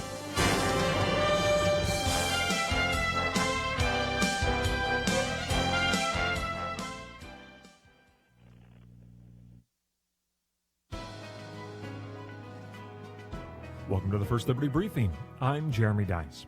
Holding government officials personally liable for violating an organization's religious liberty seems harsh, but it is an important and difficult job of the federal courts. At the University of Iowa, university officials exempted a number of groups from their human rights policy. Sports clubs could distinguish by gender. The Military Dental Club restricted membership by military members. Even a cappella groups meeting on campus were allowed to restrict membership by gender, but the university told the InterVarsity Christian Fellowship chapter that requiring its leadership to adhere to historic religious convictions on human sexuality was wrong and resulted in the club being deregistered. Well, the club sued the university, and the court held that not only did the university violate the law, but the university officials who investigated the student group were to be held personally liable for the constitutional violation. In civil rights litigation, if a plaintiff demonstrates that a state official acting under color of law deprives a citizen of any of the rights and privileges found in our Constitution, well, courts may hold them personally liable. Holding university or government entities liable is one thing, but when the full weight of federal law lands on the backs of an individual and the individual bad actors, it has a deterring effect. Moreover, reminding state officials that they have a responsibility to protect the religious liberty rights of Americans makes them all the more cautious to come close to violating our first freedoms. To learn how First Liberty is protecting religious liberty for all Americans, visit firstliberty.org. Hi, I'm Kelly Shackelford, President and Chief Counsel of First Liberty Institute. I hope you enjoyed this episode of First Liberty Briefing. You can learn more amazing stories about how everyday Americans are standing up and saving religious freedom. Just visit firstliberty.org. You'll be inspired, educated, and informed. Visit firstliberty.org right now.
Point of View Truth Team, Liberty or Tyranny. The things that catch my attention are the abortion issue, and it's so important for people to understand the value of life. And to me, that is number one in our lives. And the shows that I've heard on that have impacted. It just gives me kind of a different venue to be able to explain things differently to people. And I have kept in touch with the ministry, and I do donate each month because I feel like it's an important way for people to understand the worldview and that Christ taught. And we have just tried very hard to instill that in our children. Thank you so much for your service, guys, because you do have one. Again, that story about abortion kind of gets us into something we'll be talking about later in the week in terms of the fact that a lot of abortion clinics have been closed down as non-essential services. That's been changed. A federal judge has jumped in there, but we'll be talking about that later in the week. But Brad Fisk with me just before the top of the hour. Let me just give you a preview of the fact that next hour we're going to be talking with former Senator Rick Santorum. So we'll get into some of that. And maybe even before we get him on, I'll talk about how in some respects hydrochloroquine has been used as a treatment. Why did they discover that in the first place? It'll be kind of interesting. But, Brad, I was just thinking that even what we covered with Sean McDowell this hour is pretty unique. I mean, I think you could go out onto any other radio talk show, any other television program, and not hear that. In just a minute, I'm going to talk about how evangelicals have been criticized and give you some answers to some of those criticisms. And that's what we do at Point of View. We cover many things that are covered in the mainstream media, but we cover a lot of things that are covered nowhere else. And that is probably the central reason why the voice of Point of View is so important to continue and why we're asking you to give. We're listener-supported. Ladies and gentlemen, we depend on the gifts of others to do what we do. We have a mission, and that mission is providing a voice for truth. We base what we do on biblical truth.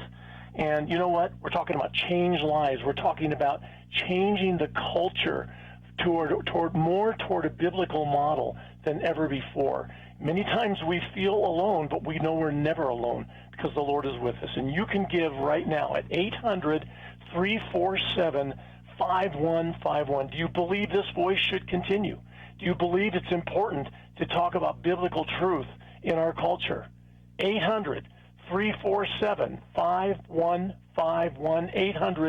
800-347-5151, and pointofview.net. Let me just mention for a couple minutes before we take a break here that I have said that a crisis like this brings out the best and the worst, and I can use this with what happened just yesterday. Mike Lindell, as you may know, is the inventor and CEO of MyPillow, and so he has decided to convert his company so that it will spend 75% of their production from making pillows to making masks in an effort to address this coronavirus pandemic. Now, that means a lot because he announced his company probably will be able to produce about 50,000 masks every day. Now, of course, they specialize normally in cotton, but he found other materials that they wanted or didn't want, and so they came up with a prototype. And so then President Trump decided to have him speak at the press briefing in the White House Rose Garden. And he made some statements that I'm sure many people found as controversial, that he believes that the election of Donald Trump was God's grace. He talked about the fact that because we're at home, we should read our Bibles and spend time with our families. But I would think whether you agree with him or not, whether you're Republican or Democrat, whether you like Donald Trump or not, you would have said, well, that's pretty impressive. 50,000 masks produced by a company that could be making money. But instead, if you have followed anything on Twitter, I'll just quote two people. John Ziegler said, let me be clear, Mike Lindell, with whom I was forced to be on for an hour-long conference call, is way more insane than Trump, and was very critical of him. Norman Ornstein, who's actually with the American Enterprise Institute, said Mike Lindell is an awful human being, an utter embarrassment to my home state of Minnesota. And I thought, really? I mean, if somebody were to do this, it was a liberal, very radical individual, but they would do something to help people, I'd say, well, I may disagree with that person, but praise God and just praise those individuals for doing that. But that is not what we're finding here. And another good example is over the last couple of days, Kelly Shackelford and I have been trading back and forth some of the reactions to an editorial that appeared in, interestingly enough, the Washington Post. And it was one in which it first said the road to coronavirus hell, I should say New York Times, coronavirus hell was paved by evangelicals. They had to change the headline. And as Tony Perkins points out, this isn't the first time that Christians have been criticized, been used as a scapegoat. But nevertheless, here the argument being made is that Donald Trump is anti-science, evangelicals are anti-science, and all the rest. And I love Tony Perkins' response to that, and that is, I don't think we're the ones that are anti-science. We aren't the ones on CNN arguing that babies aren't humans. We aren't the ones on MSNBC saying that biology doesn't determine your sex. And frankly, if you're looking at those people right now, as we talked about just a few minutes ago with Sean McDowell, that are doing good, all those tents, a lot of those tents being set up in Central Park are being set up by Christians, individuals working with Samaritan's Purse. Many of those hospitals where people are being treated are actually hospitals that have religious roots. And so, if nothing else, I think we just see a great example, Brad, of even in the midst of this crisis, people can't get out of their tribalism. And maybe it's because once you've said that the religious right or evangelicals or conservatives or Donald Trump or friends of Donald Trump are bad, you can't allow any kind of evidence to suggest that, well, maybe they did some good after all. And those are the kinds of conversations we're going to continue to have here on Point of View, because as we'll find out a little bit later, we'll get into some of this. There have been some that have said if the churches don't cooperate, we'll just close them down permanently. And Kelly Shackelford and Jeremy Dice and some of them have had some things to say about that. So it's just one more reason, I think, to support Point of View. We recognize that this is a battle, in many cases, over religious liberty. It's a battle over the public perception of Christians. And if nothing else, I hope that we can be your lifeline to give a perspective that maybe you won't get in the mainstream media. Another reason to give to Point of View is there's a little event coming up in November, Kerby, called the election. And this could be the number one election to turn the course of this country's future one way or another way. You said this yourself many times. There's a fork in the road here. Which fork are we going to go? And supporting Point of View is so critical because we are a voice where there are so many other voices trying to drown us out. But we have been standing for decades for biblical truth. 800-347-5151. Could you give that $1 a day gift right now? Could you step up and say, you know what? I can do $5 a day. You know what? I could do $1,000 or I could do $5,000 because it is so important for these voices like Point of View to continue.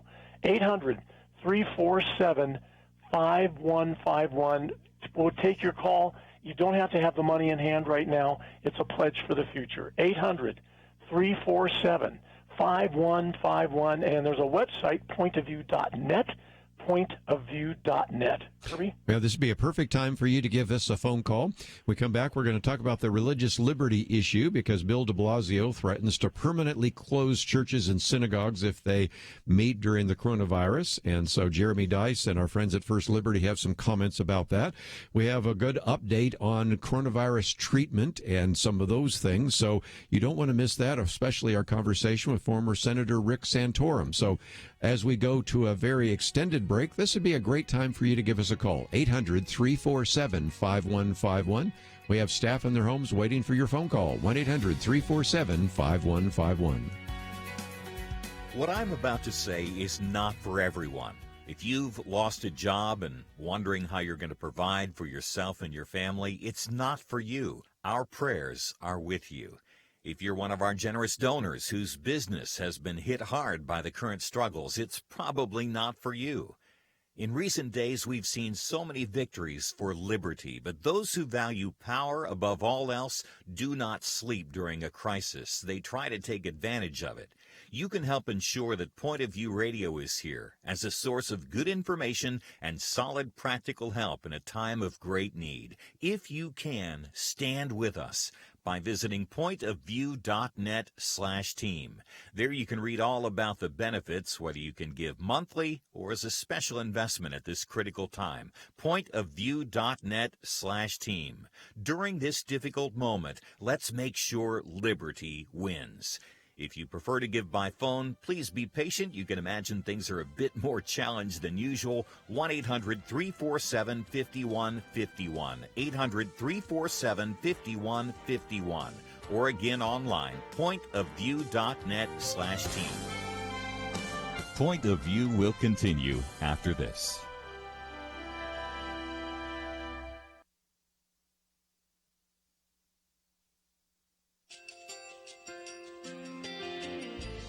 I just want to thank you so much for all the wonderful programming you have. You're just absolutely fantastic. I recently started listening to Point of View, and I really found it interesting because of the different subjects you cover. Thank you for that.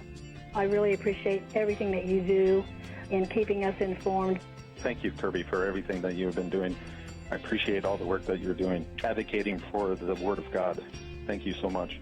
Point of view, I think, is absolutely necessary because it's a Christian perspective, a biblical worldview perspective, and receive very current, up-to-date information about what is really going on, week to week in our culture, which is changing so rapidly, and yet it's morally sliding backwards. Yeah, I'm just, first of all, I thank you guys. Y'all's program is wonderful, and enjoy it every day. I learn so much every time I listen to it. Point of View Radio Talk Show.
Hi, this is Kerby Anderson. You know, each day we take on the tough issues and provide a biblical perspective to them. The topics we cover are wide-ranging.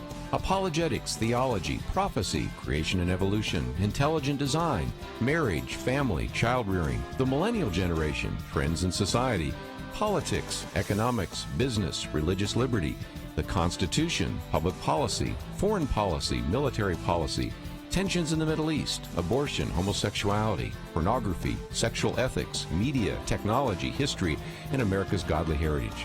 We talk about anything that affects your faith, your family, or your freedom. So don't go anywhere, because Point of View continues right now.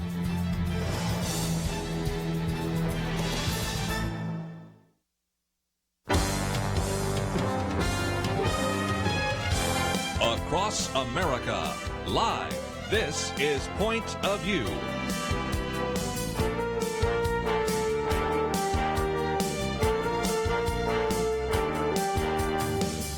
And now, Kerby Anderson. Thank you for joining me this hour. We're going to be talking in just a few minutes with the former senator from Pennsylvania, Rick Santorum.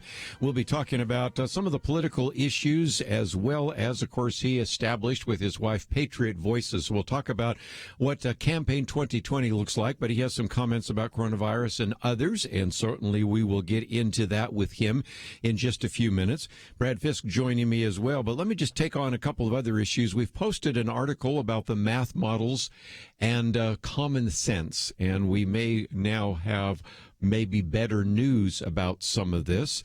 And so that is good news in terms of the fact that we now have more data and can make some more accurate predictions, but still, we're still flying a little bit blind, but that's the best we can do. Of course, we also have one that I've posted here by Jeffrey Tucker.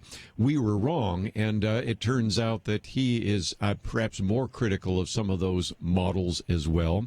But let's talk about some good news, because it turns out that the FDA has actually approved something that already has been used, and that's hydroxychloroquine, which is oftentimes just called HC, being with azithromycin, which is oftentimes simply called AZ. And this was something that was used to treat some of these patients that had the coronavirus or COVID-19 in France in what's called kind of an open label trial. Now, what's so interesting in some of this is that we also have a number of governors that have not wanted to allow doctors to use this. But it's kind of intriguing if you've never heard it before. How did this get developed in the first place? And let's go all the way back to China. I know a lot of people don't like to talk about the fact that this virus developed in China, but it did. And during the initial outbreak, the doctors in Wuhan noticed something very puzzling. Not one of the patients with lupus actually had the disease. That is the COVID-19. And so they looked, and none of them had, the ones that had lupus did not have it, but none of them were on HC, hydrochloroquine, but they had been in the past. And so they came to realize that because of their long-term use, that might actually be a possible treatment. So again, these smart doctors there came up with the idea of maybe treating about 20 different patients that had COVID-19. And the result was, I'm quoting now, clinical symptoms improved significantly in 1 or 2 days. And after 5 days, 19 of those cases showed significant absorption improvement. And so then they began to add that to AZ, which, of course, is sometimes known as the Z-Pack. And they actually found when they did this in France that if they just used the HC, that was helpful, but only for about half the patients. But if they put the two together, it was 100% effective in the study there in France. So, of course, we don't have the kind of clinical studies we wish we would have, but nevertheless, I think it illustrates again that because of creativity, innovation, and the rest, we have some hope on the horizon, as well as a variety of other clinical studies being done right now. Just before we get to some of the other issues, let me just also mention that oftentimes we talk about religious liberty on this program. And a while back, the New York Mayor, Bill de Blasio, warned that the city would actually shut down places of worship. That would be churches and synagogues, permanently close those. And that seemed like a little bit more of a draconian action than was necessary. First of all, let me just simply say that any pastor out there, make sure that if you do have any kind of gathering, even if it's your deacons, your elders, or whatever, use social distancing. And there have been some pastors, one very notable one in Florida, that violated that. But at the same time, Jeremy Dice, who's been on the program with us with First Liberty, put it this way: the American people will tolerate a lot during a time of national pandemic. They will not tolerate governments threatening to permanently close houses of worship. Such careless talk by the mayor harms the ability of church and state to work together, not only to provide calm and comfort during a global pandemic, but to strengthen religious freedom. And Brad Fisk is with me. And Brad, again, this is the kind of topic that we address so often here on Point of View. Maybe occasionally on other mainstream programs will they talk about religious liberty, but we've made that a very important issue because we believe that our listeners really want to know what the state of religious liberty is here in the United States. They do, and it's so important for us to understand the details of that because it is so easy for the opposition, and I'll say the main opposer of all things spiritual, to misguide us, to put blinders on us so we don't see the full truth. One thing about Point of View that you can trust, and that is we will approach on a biblical basis that which we talk about every single day. And we will not ever drift from that or this program will cease to exist. We really are committed to biblical truth, and your gift helps us continue to do that. 800-347-5151. How about some $1 a day people? Maybe some $50 a month people. Perhaps you could give $1,000 or $3,000. A gift of any size, any amount. You don't have to have it in hand right now, but we're asking you to call and make that pledge of commitment. 800-347-5151. 800-347-5151 and pointofview.net. Let me just mention, too, that one of the things that we always like to do for those of you that support the ministry and join at the level of Truth Team, $1 a day, $30 a month or more, is to provide some benefits. One of those, of course, is our Outlook magazine. Another which we're going to provide and have already available is the book by Joel Rosenberg. He was supposed to be in studio with us last week, but had to go back to Israel and is still in quarantine, by the way, in Israel. He's still got the rest of this week before he can leave his quarantine. But his newest book, The Jerusalem Assassin, really takes on some of the Middle East issues. And then for those of you watching online, I'm holding up our little flash drive, which includes not only a little carabiner so you can hook it to your belt or hook it to the backpack of your child going off to high school or college, also has two different drives, a USB as well as another kind of drive there for any kind of computer. And I know, Brad, that some of our listeners say, I don't even have access to the internet. Well, that's good because you can just plug this into your computer and you have all sorts of great material, some of the best programs we've ever produced on these issues, as well as books, articles, and all of the rest. And if you even say, I don't have a computer, well, I bet you have a young person heading off to college or high school or a niece or a nephew, or you have access, hopefully in the future when we open up the libraries again, to go in, plug it in, print some things out. So this is just one of the many things we want to make available to you. And again, we are dependent upon your financial gifts. So just as we go to a break before we bring in former Senator Rick Santorum, this would be a great time to give us a call. We have various staff actually sheltering at home, but they've taken the office phone home so that when you call them, they will actually answer in their home. So they are actually waiting right now for your phone call. So again, that number is 800-347-5151, 1-800-347-5151. Of course, you can go to the website, pointofview.net. When we come back, we'll be talking with former Senator Rick Santorum right after these important messages.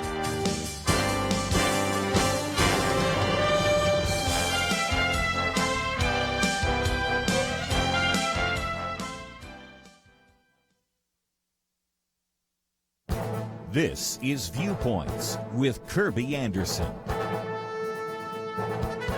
Over the next few weeks, we will see many pundits and politicians blaming the president and his administration for the virus crisis. But before we start assigning any blame in the U.S., we need to go back to the country of origin. China and the World Health Organization should be held accountable for this pandemic. When the first Chinese citizens became sick, doctors tried to connect the dots of these cases and found they went back to the Hunan market. One of the first doctors to alert Chinese authorities was criticized for spreading rumors. Another had to write a self-criticism letter. Other medical personnel simply vanished. Even after the Chinese president ordered officials to control the outbreak, authorities kept denying that it could be spread between humans. That is why they even went ahead with the Chinese Lunar New Year celebrations that spread the virus even further. By the time China implemented the largest quarantine in history, the damage had been done. The cities of Wuhan and others in the province were overwhelmed. The director of the World Health Organization is probably someone you have never heard of. His name is Tedros Adhanom Ghebreyesus. Two authors in an article in The Hill accuse him of turning a blind eye to what was happening in China and helping downplay its severity. Even worse, while he was praising China for its transparency, medical personnel who tried to tell the truth were being detained or simply disappeared. And if you assumed that the director of the World Health Organization would have to be a doctor, you would be wrong. He is not only not trained as a medical doctor, but has no global health management experience. The leaders of China and the World Health Organization deserve blame for this pandemic and should be held accountable. I'm Kerby Anderson, and that's my point of view.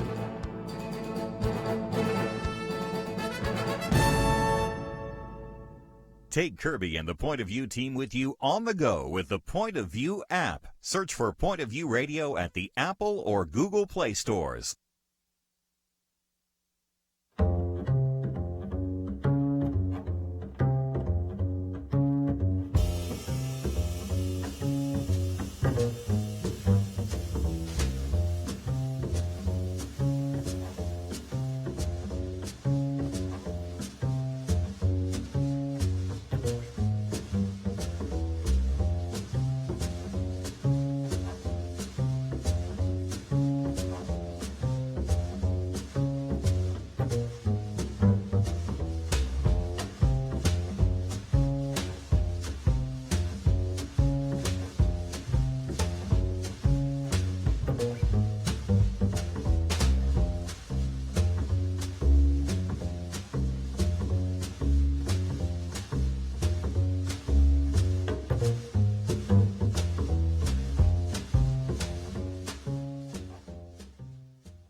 Point of View Truth Team, Liberty or Tyranny.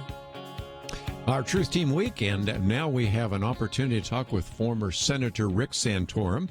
Individual also was a candidate for the Republican nomination for president both in 2012 and 2016, served in both the House of Representatives and the Senate, and he has been on the program with us in the past as we've talked about some of his books, It Takes a Family, American Patriots, Blue Collar Conservatives, and also we have spent some time talking with him and his wife about Bella's Gift, and if you're not familiar, their youngest child is special needs, has a condition called trisomy 18, and he's also, of course, served as CNN's senior political contributor. And so, Senator Santorum, always great to have you on the program with us. Thank you, Kerby. It's great to be back with you and appreciate the opportunity to talk to you and your listeners. Let's see if we can for just a minute, since we talked about Bella for just a minute. I understand, I think I read this, he's going to turn 12 in May. What an incredible accomplishment. Well, we feel very, very blessed. I mean, she is doing very well. She's a healthy little girl and just is really the center of our family. She's the sweetest, kindest, most joyful little kid, and she has her challenges physically, but she's really good at one thing. She's the best lover we know. So we feel very blessed to have her. And she wasn't necessarily expected to survive, and so that she has. A little bit later, I want to talk about Campaign 2020, but this is kind of a good setup for, we're right in the midst right now of a coronavirus scare. You have been on CNN talking about this, and it seems to me that we should pay attention to the impact that this could have on the most vulnerable, whether it's a special needs child, whether it's somebody over the age of 65, whether it's somebody that has various health issues. This is why I applaud the president, who even back in January, when the Congress was trying to impeach him, still said, we need to have a travel ban from China, and since then has tried to work with the vice president, who you know very well, Mike Pence, to try to keep us safe. What are your thoughts about this? Yeah, look, the president has done a lot of really good things. I mean, you mentioned the travel ban, which was very, very critical in giving us time to be able to prepare for this. I mean, to suggest somehow that America could have averted this. I mean, it's in 192 countries. I mean, we are, whether we like it or not, we're a very interconnected, maybe the most interconnected country in the world, and people are going to be traveling to and from. Unless we, at the moment of the virus, shut down all travel in the United States, even at that, the reality is that there would be some virus spread, and eventually it would come here to the United States and would have an impact.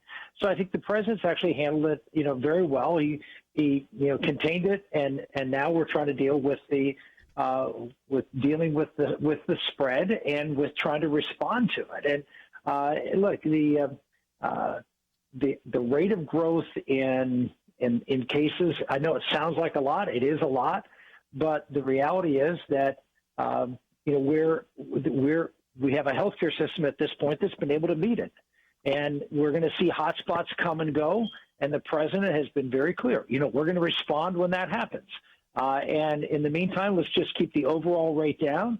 I think the president again has done a good job in communicating that message. We continue to see the policies the president put in place 15 to 20 days ago now continue through the end of the month. And I think during this time right now, we're going to look and see whether this virus continues to do what the experts say it's supposed to do. At this point, I'm seeing less than I thought we would see, and that might provide us some hope here. As the weather gets warmer, the virus doesn't do as well in warm weather. There might be some opportunity for us to figure out a way, and this is really the next challenge the president has, figure out a way of how to make people feel safe to go back to work. Yes. But remember, there's a lot of people working right now. Your delivery man, a lot of people, and we're not seeing a big spread because of that. So every day is an opportunity for the president and his team to learn lessons on how we can get this country back to normal and at the same time protect lives. And the president's trying to balance those interests, and so far I think he's done a very good job. And I might just mention we have posted this article on math models and common sense, because sometimes we still don't have all the numbers. But since you're talking about the president many times on CNN, you've had to try to defend the president. But I thought it was kind of interesting. Even Gary Bauer, who'll be on later in the week, said, when the president suggested that maybe it'd be great if we could all get together for church on Easter, and then he changed his mind. He was first to criticize for having the hope that we could get together at Easter, and then criticized for changing his mind. He was attacked for not locking down the country, then suggesting we might quarantine New York. He was criticized for right now the president can't catch a break from some of the people, even the ones that you have to share a roundtable with at CNN. Is that fair?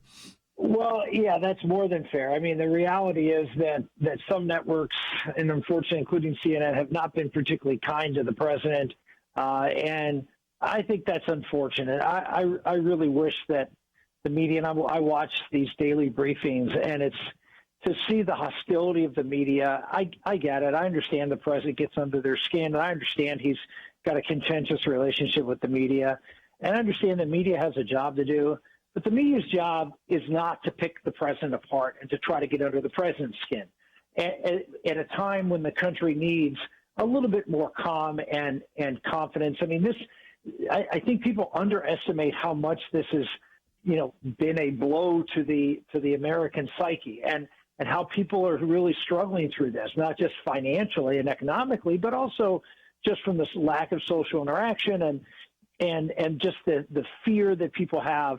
This is a very difficult time, and the media is not helping. And they can say, well, that's not our job.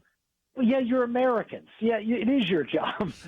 Just because you're the media doesn't mean you're an alien here to do some job that just disconnected from your neighbors. You're a neighbor. You're someone who you go to church with people. This is your country, and you need to understand that you have a role to play too. Not to sugarcoat it, I get that, but to not be a source of division, which I think unfortunately many in the media feel that's their job to do right now. Let me just mention that we have a link to your patriotvoices.com, and one of the lead articles there is how we cannot allow religious liberty to disappear in the midst of a public emergency. Before you came on, I quoted from the New York Mayor Bill de Blasio saying, well, we'll just close down your churches or synagogues permanently.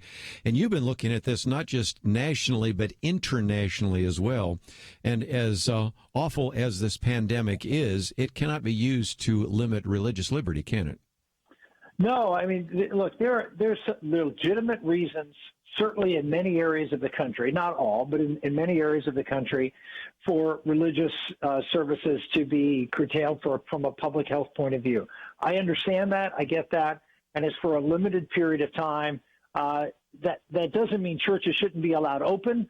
That doesn't mean that people shouldn't be allowed to be able to, if they want to, personally or individually, to go to church or just like you would go to the park, if you will, to go and even just sit in your church and reflect and pray. Those sorts of things should be available. As far as public gatherings of larger groups, no, we can't do that right now until we have a better understanding of what this virus is and how to best contain it. We're learning, and over a period of time, weeks, that's going to change. But for now, I understand that. The larger issue that I was trying to discuss at Patriot Voices is that there are serious issues with religious liberty, particularly right now in Syria and Iraq, where you have Christian populations in those countries that are at real risk of being overrun and destroyed and really a genocide as a result of Iran and Turkey. And this is something that I'm very, very concerned about. While the world is preoccupied, justifiably so, with this virus, there are people who do not have good intentions.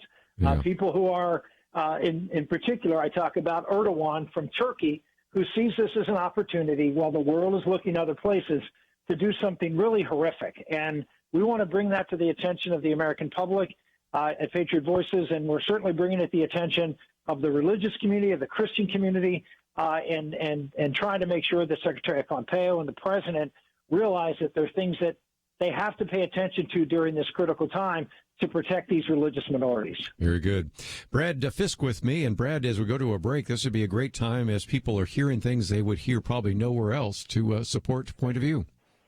That's right. We're asking you to join the Truth Team. It's $1 a day, $360 for the year. You don't have to have the money now, but could we have a whole huge group of you join us right now at that $1 a day level, receive some nice free gifts as a thank you, and you're going to get to continue to hear as you support us to stay on the air, people like the Senator and his great comments. 800-347-5151.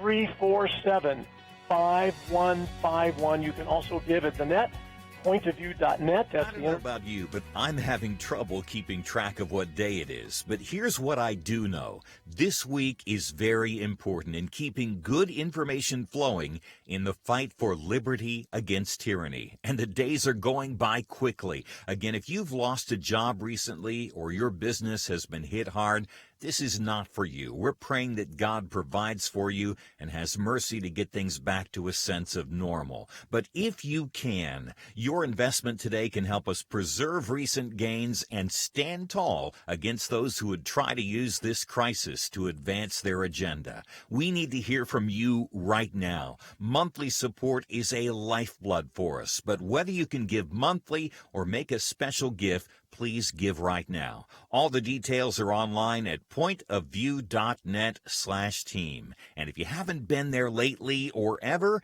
after you give, look around. We have a lot of resources there. pointofview.net/team. Or by phone, 1-800-347-5151. Do your part for liberty. 800-347-5151 and pointofview.net/team.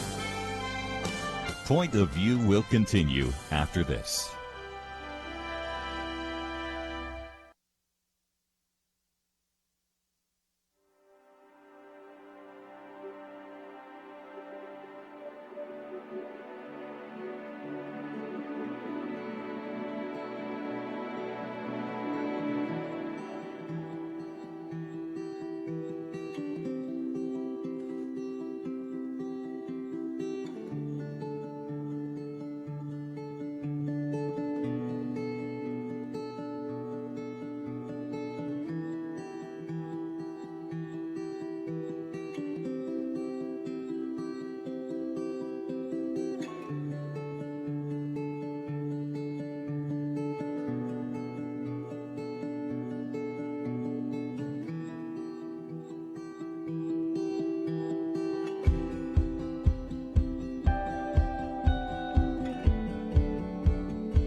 You are listening to Point of View. The opinions expressed on Point of View do not necessarily reflect the views of the management or staff of this station. And now, here again is Kerby Anderson. Continue our conversation with the former Senator Rick Santorum. But let me just mention real quickly, as we went to the break, we were giving that number 800-347-5151.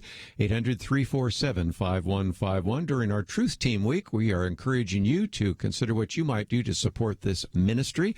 Or, of course, you can go to the website, pointofview.net. That's pointofview.net. And as you go there, you'll see a link to Patriot Voices.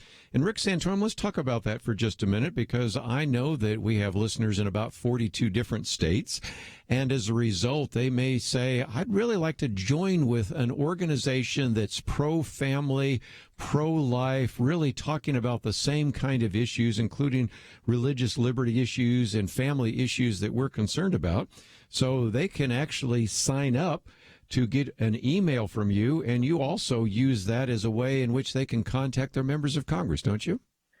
Yeah, we try to be a really nice little conduit between people and who are like-minded. You mentioned the issue. We talked about religious liberty. That's a very big and important area for us. I know it is for you here at Point of View, particularly making sure we take care of the persecuted church, not just here in America, which is increasing, but also around the world, which is even more dire than it is here in America. Yes. In fact, the executive director of Patriot Voices, Nadine Manza, is actually on the International Religious Freedom commission that was set as she's a presidential appointee, and so travels all over the world, to some places I'm not sure I would travel to, that she does to talk to Christians and make sure that they're protected. So we're very, very active on that front. If that's in your heart and you care about that, we're a great organization that you could align with and you can get information from and share. We're also, as you know, where my heart is the pro-life issue. So one of the issues we've been working on recently is, some governors are shutting down states and saying, that some of these, a lot of businesses are not. Are considered essential and others are non-essential. And we had some governors, in fact, here in the state of Virginia, that's closing cath labs for heart and for cancer clinics and things like that, but they're leaving abortion clinics open. And it's just, outrageous that during this time when we're losing people's lives, that they're closing down people's ability to get heart treatments and cancer treatments, but leaving open abortion. Amazing. So those are the kinds of things that, if you want to get involved in the sort of the current fight of the day on issues of life and religious freedom and things like that, Patriot Voices is really a great place to join, and we'd love to keep you informed and would love your input and help. Let's talk about the campaign, since you already brought some of that up. That's kind of where I wanted to go next anyway. And that is, a lot of people have said this is the most important election in our lifetime. Of course, you have a president, 34 Senate races, 435 races for the House of Representatives, and you have all sorts of state legislative races, but also something else, and that is tomorrow's April 1st. And that, if you have not filled out your census, need to be filled out on who is in your house on April 1st. And so you're going to have all sorts of redistricting, and that's going to be important. And that's legislatures. Who you vote for in terms of your House and Senate in your various states are very important. So don't you think this is perhaps one of the most important elections we've seen in some time?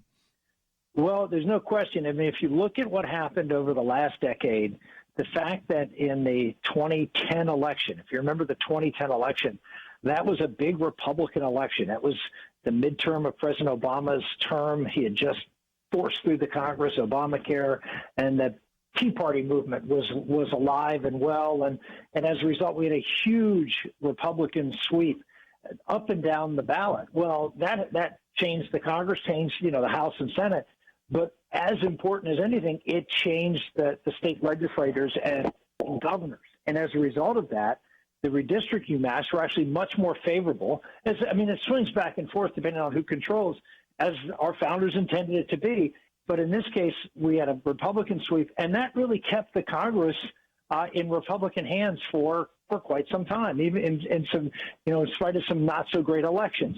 This would be just the opposite, that if Republicans don't do well in this election cycle, then we have a chance of not being able to win back the Congress for a long, long time, because as you know, Republicans are not as ruthless in politics as Democrats are, and so when Democrats get control, they will be a lot more ruthless. And of course, they've always had the courts to protect them, whereas Republicans usually a lot of their maps get overturned in the courts. So we have to win it on the ballot box and then continue to fight in the courts to keep those wins in place. So this is a critical election, not just for the president, but up and down the ticket. And one of the things that we try to do, even as people go to our website, pointofview.net, we have a link there to find out, of course, how to vote on different elections, because we have the iVoter guide, so you can see how your representatives have voted on key issues. You can see how they filled out those. But especially when we come to November, that's going to be so important. And I thought for just a minute, since we are in the midst of our Truth Team, maybe you could just share with our listeners why it's important to listen to programs like Point of View and to support them, because I don't think you're going to get the same kind of information that we provide if you listen to MSNBC or CNN. Well, unfortunately not. I mean, there's no question that the media has a point of view that they're trying to get across, and you are very upfront about your point of view, which I appreciate. I mean, you obviously, the name of your program is Point of View, and you don't shy away from the fact that you do have a point of view, and that point of view is a biblically based point of view that tries to look at the world through the eyes of how Christians should interact with the secular world. And that is an important perspective for people to understand and to hear about what's going on that affects people of faith in their ability to practice their faith, not just in their churches, but outside the church and in the world. And so it is vitally important that you hear, unfortunately, the degradation of those rights that are happening in America today. You're not going to get it anywhere else. You're not going to talk about it, but it's important for you to be aware of it, because if you're not aware, it's hard to fight it. It's hard to push back. The reason that the other side does as well as they do in changing this and transforming this country over the past 50 years is because they have information, and they share that information, and they're able to motivate people to act with information. If you aren't getting the information, it's hard to motivate people to do something about it. Then it becomes sort of a fait accompli. Oh, I didn't know that happened. Well, you didn't know it happened because the people who are trying to make those changes don't want you to know until it's over. And that's what's important about what you do. Well, again, one of the reasons we always love to have you on is to remind us of some of those issues. And later in the week, we're going to talk about how some of these pregnancy resource centers have used the fact that many of the abortion clinics have been closed down. And now, of course, some of that's changing, but you brought that issue up. We talk about religious liberty, not only in this country with Kelly Shackelford at First Liberty, but we've had a former congressman and others that have talked about everything from sexual trafficking and human trafficking to the persecuted Christians and all the kinds of issues that we try to address every single day. So you're certainly an individual that has been at the forefront all these years. So just before we let you go, let's talk about, again, what's available at your website, patriotvoices.com, because people can sign up, and if they are pro-life, pro-family, which I think represents almost all of our listeners here on Point of View, they can find a home at Patriot Voices, can't they? They sure can. And as I said before, the big issues that we care about, and we are, I don't know of too many other groups out there that have more of an impact on what's going on in Washington in particular than our group on the issue of religious liberty, pro-life. I mean, there are a lot of other good pro-life organizations, don't get me wrong, but I'm talking about the span of issues that we deal with, and also the family. I wrote a book, you mentioned it earlier in the show, it's called It Takes a Family. And that's a really big part, making sure that the Congress and the conservative movement consider the impact of everything we do on the American family and that nuclear family and how important it is. And then finally, I sort of like to take a little credit, not immodestly, I should say, but with the book I wrote a few years ago, in 2014, called Blue Collar Conservative. Yes. It really talks about the working people of this country and how we have to make sure that they're sharing in the American dream. And obviously that's been the real focal point of the Trump administration and what the president's talked about. We worked on that even before he ran for president. I talked with the president about it. And again, that's another big part of Patriot Voices, is to make sure that the Republican Party, the conservative movement, is true and standing tall and for not just the family, but also for American workers and wage earners in particular. Well, very good. So, former Senator Rick Santorum, always great to have you on the program. Let's do it again sometime. Thank you. Thank you very much, Kerby. God bless. Let's take a break. And, Brad, just before we do so, let me just mention again that we're looking for some individuals, let's say maybe 5 individuals who could call right now, 800-347-5151, 800-347-5151, or pointofview.net. That's right, and $1 a day. Join the Truth Team. That's $360 a year. 800-347-5151. Great time to call right now. 800-347-5151, and also pointofview.net. We'll be right back.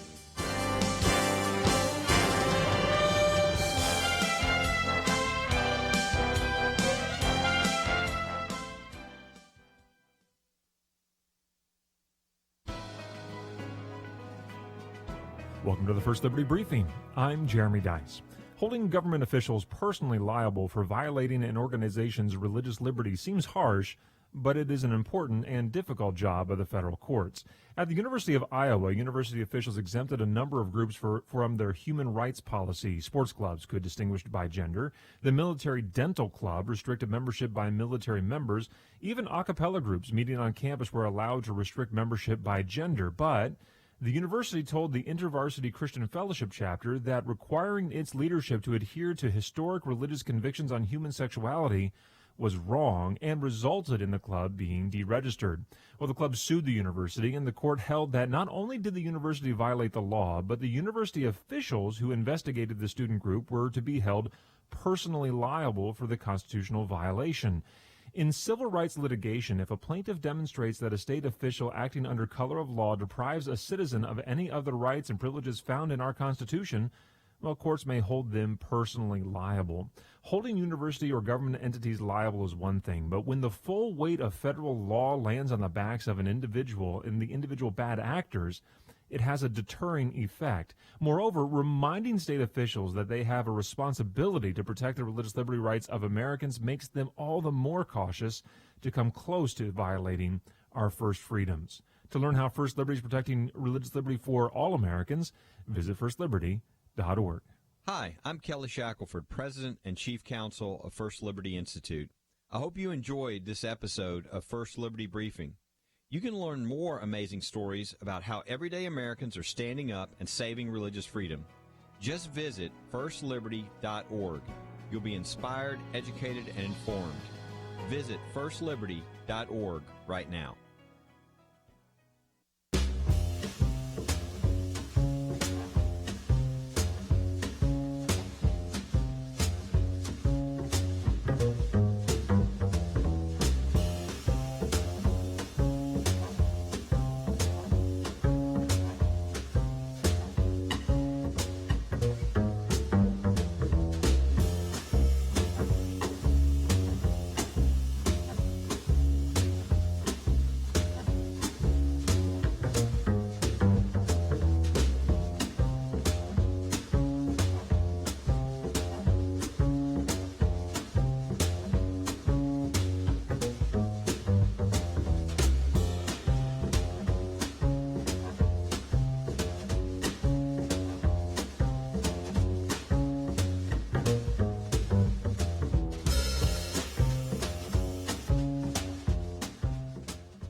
Point of View Truth Team, Liberty or Tyranny. I want to thank you for and your ministry for all that you do throughout the earth. It is effectual, and I want you to understand that because I know you work hard, and I don't think it's any more that you could really do in order to further the gospel. And I want to plead to the listening audience. There should never be a time where your program is lacking of funds. And we as Christians, we should learn to support ministries like yours that is reaching out and shining light into darkness. And I want to ask everybody who are listening, if you only send $10 a month, send it, because this is why Satan has such a great grip on America and the world, is because the world support their own. They will spend billions of dollars to make sure that they are heard. The Lord is working a great work through Point of View. Point of View Truth Team. And again, Jacob's comments, again, encouraging you to support this ministry. And just as a program note, let me just mention that tomorrow we're going to have Gary Bauer with us. We'll have Eric Metaxas. Chelsea will be in studio a little bit as well to talk about the Millennial Roundtable and some of those conversations. So I hope that you will join us tomorrow. But most importantly, right now, I want you to consider what you might do as we come to the end of Tuesday. If you have not made that phone call, we'd just love to hear from you. 800-347-5151, 800-347-5151. As I've mentioned, the staff are actually at home. We're in studio, just a skeleton's crew here, actually, and they will take your phone call. They have one of the office phones there, and they're waiting for you to make that phone call. Of course, you can go to the website, pointofview.net, and Brad, as they go there, they can find out more about some of the benefits. If you join at $1 a day, $30 a month, $360 a year. Of course, you'll receive Joel Rosenberg's new book, this flash drive we've talked about, the Outlook articles and magazine and all of that. But even at a higher level, $50 a month, individuals will also receive all that, as well as our booklets that we send out on a regular basis. And we're hoping that maybe there are some of our listeners listening right now saying, I don't have a job. I really can't help you. Okay, I understand that. But there may be others that say, I'm doing quite well, and just a month or so, I'm going to be getting a check from the government from, I don't know, it could be $1,200, it could be $2,400. If you have children, it could be $3,000. Maybe you consider whether or not you might want to make a pledge on some of that, or even the income that you have right now. So we're just looking for your response. And again, every gift is appreciated, and any size is appreciated as well. Right, Brad? It is, and you can call right now or at the end of the program, 800-347-5151. That's 800-347-5151. And just real briefly, this flash drive is just packed. Here are some of the titles of what we have, of the content we cover. Planned Parenthood on video, Abby Johnson, a Planned Parenthood's director survey, civil disobedience, constitutional interpretation, heading off a cliff, the case for miracles, and on it goes. This thing is loaded, Kerby, so we'd love to give that to you for your gift of $1 a day or more at 800-347-5151, 800-347-5151. And you can always give online at pointofview.net, pointofview.net, tyranny or liberty. That's right there, the banner. And again, one of the reasons I suggested we put together this flash drive is even if you are a loyal listener and listen every single day, and I know very few of you have that opportunity, we've pulled out what we think are some of the best radio programs, 11 hours worth if you sat down and listened to each one, some of the best articles from our Outlook magazine, a dozen of my booklets, 24 of my radio commentaries. And interestingly enough, as full as this thing is, there's still some extra room so you could add other material on it. It has both a USB and a USB-C, so it doesn't matter whether you have one of the top computers or an old computer, it will fit. And if you don't have the internet, well, you have all the information right there. And of course, even if you don't have a computer, first of all, you can certainly take it to someone's home that has one and print out some of that material. But most importantly, I'm hoping some of you will grab this, put it on the backpack of your children, your grandchildren, your niece, or your nephew, so that they have access to some of that information. But there was something else that crossed my mind, and I wanted to talk about it with Rick Santorum, but we run out of time, and that is, this is not only the most important election, but Brad, what happens if indeed the pro-life, pro-family forces lose? Because there's a real push right now for things like Medicare for all, abortion until birth. You saw that in the New York legislature, even the Virginia governor. We've had individuals talking about legalizing all illegal immigration, packing the Supreme Court, ending the filibuster, abolishing ICE, Immigration and Customs Enforcement. There are a lot of things at stake, and you're a grandfather with a lot of grandchildren. I forget the number now. You'll have to give me 23 grandchildren. And we just wonder, what kind of world are they going to grow up in? 23 grandchildren are going to grow up in a world very different than the one you and I grew up in. You know, I would just ask for our listeners to think about your loved ones for just a moment and think about the fact that this could be a 40 to 50 year kind of problem that we would have if we lose on all levels in November. But you know, our God is bigger than all of this, and we're not fretting and worrying and wringing our hands, but we want you to be informed. That's what we're about at the Point of View, is to have you know what you need to know so you can do what you need to do. So we're asking you to not dwell with fear, but have faith that God will do what he's going to do.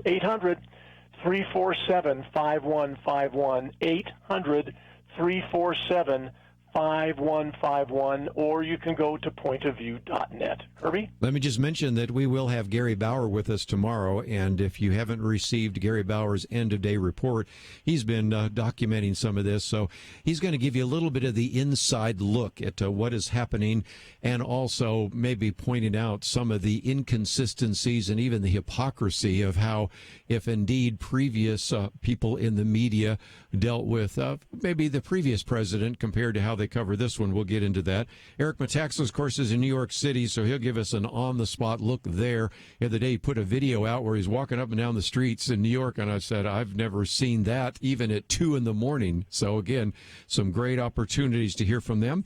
But just before we run out of time, Brad, we've just got to hear from a couple of our listeners, and if you have been saying, well, I'd like to support this ministry, I would certainly encourage you to, if nothing else, write down this number, because we're going to go off the air in just a minute. 800-347-5151. We'll still take those phone calls, but any time of the day, you can go to pointofview.net, and we are doing this in an effort to educate you about all sorts of great guests, and we've had a chance today to hear from everybody from Sean McDowell to, of course, Rick Santorum. But tomorrow, Gary Bauer, Eric Metaxas, Chelsea will be with us, and we'll focus a little bit of time even on the Millennial Roundtable. What about this Generation Y and Generation Z, and how are they addressing some of those issues? So, Brad, that's one of the reasons why we come to our listeners twice a year during our Truth Team, just to talk about some of these important issues with some of these guests.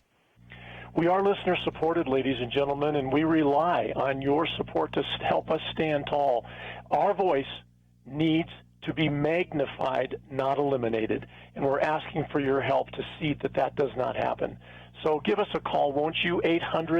800-347-5151, 800-347-5151. That's a toll-free number, and we'll get to your call right away. You do not have to have the money in hand. It's making a pledge for the future. You can also go to pointofview.net. And again, do not be anxious about anything, but in everything, by prayer and supplication with thanksgiving, let your requests be known to God. We don't want you to be anxious, but we want to educate you. I want to thank Andrew and Steve. We'll see you back here tomorrow. What I'm about to say is not for everyone. If you've lost a job and wondering how you're going to provide for yourself and your family, it's not for you. Our prayers are with you. If you're one of our generous donors whose business has been hit hard by the current struggles, it's probably not for you. In recent days, we've seen so many victories for liberty, but those who value power above all else do not sleep during a crisis. They try to take advantage of it. You can help ensure that Point of View Radio is here as a source of good information and solid practical help in a time of great need. If you can, stand with us by visiting pointofview.net/team. There you can read all about the benefits, whether you can give monthly or as a special investment at this critical time. Pointofview.net/team.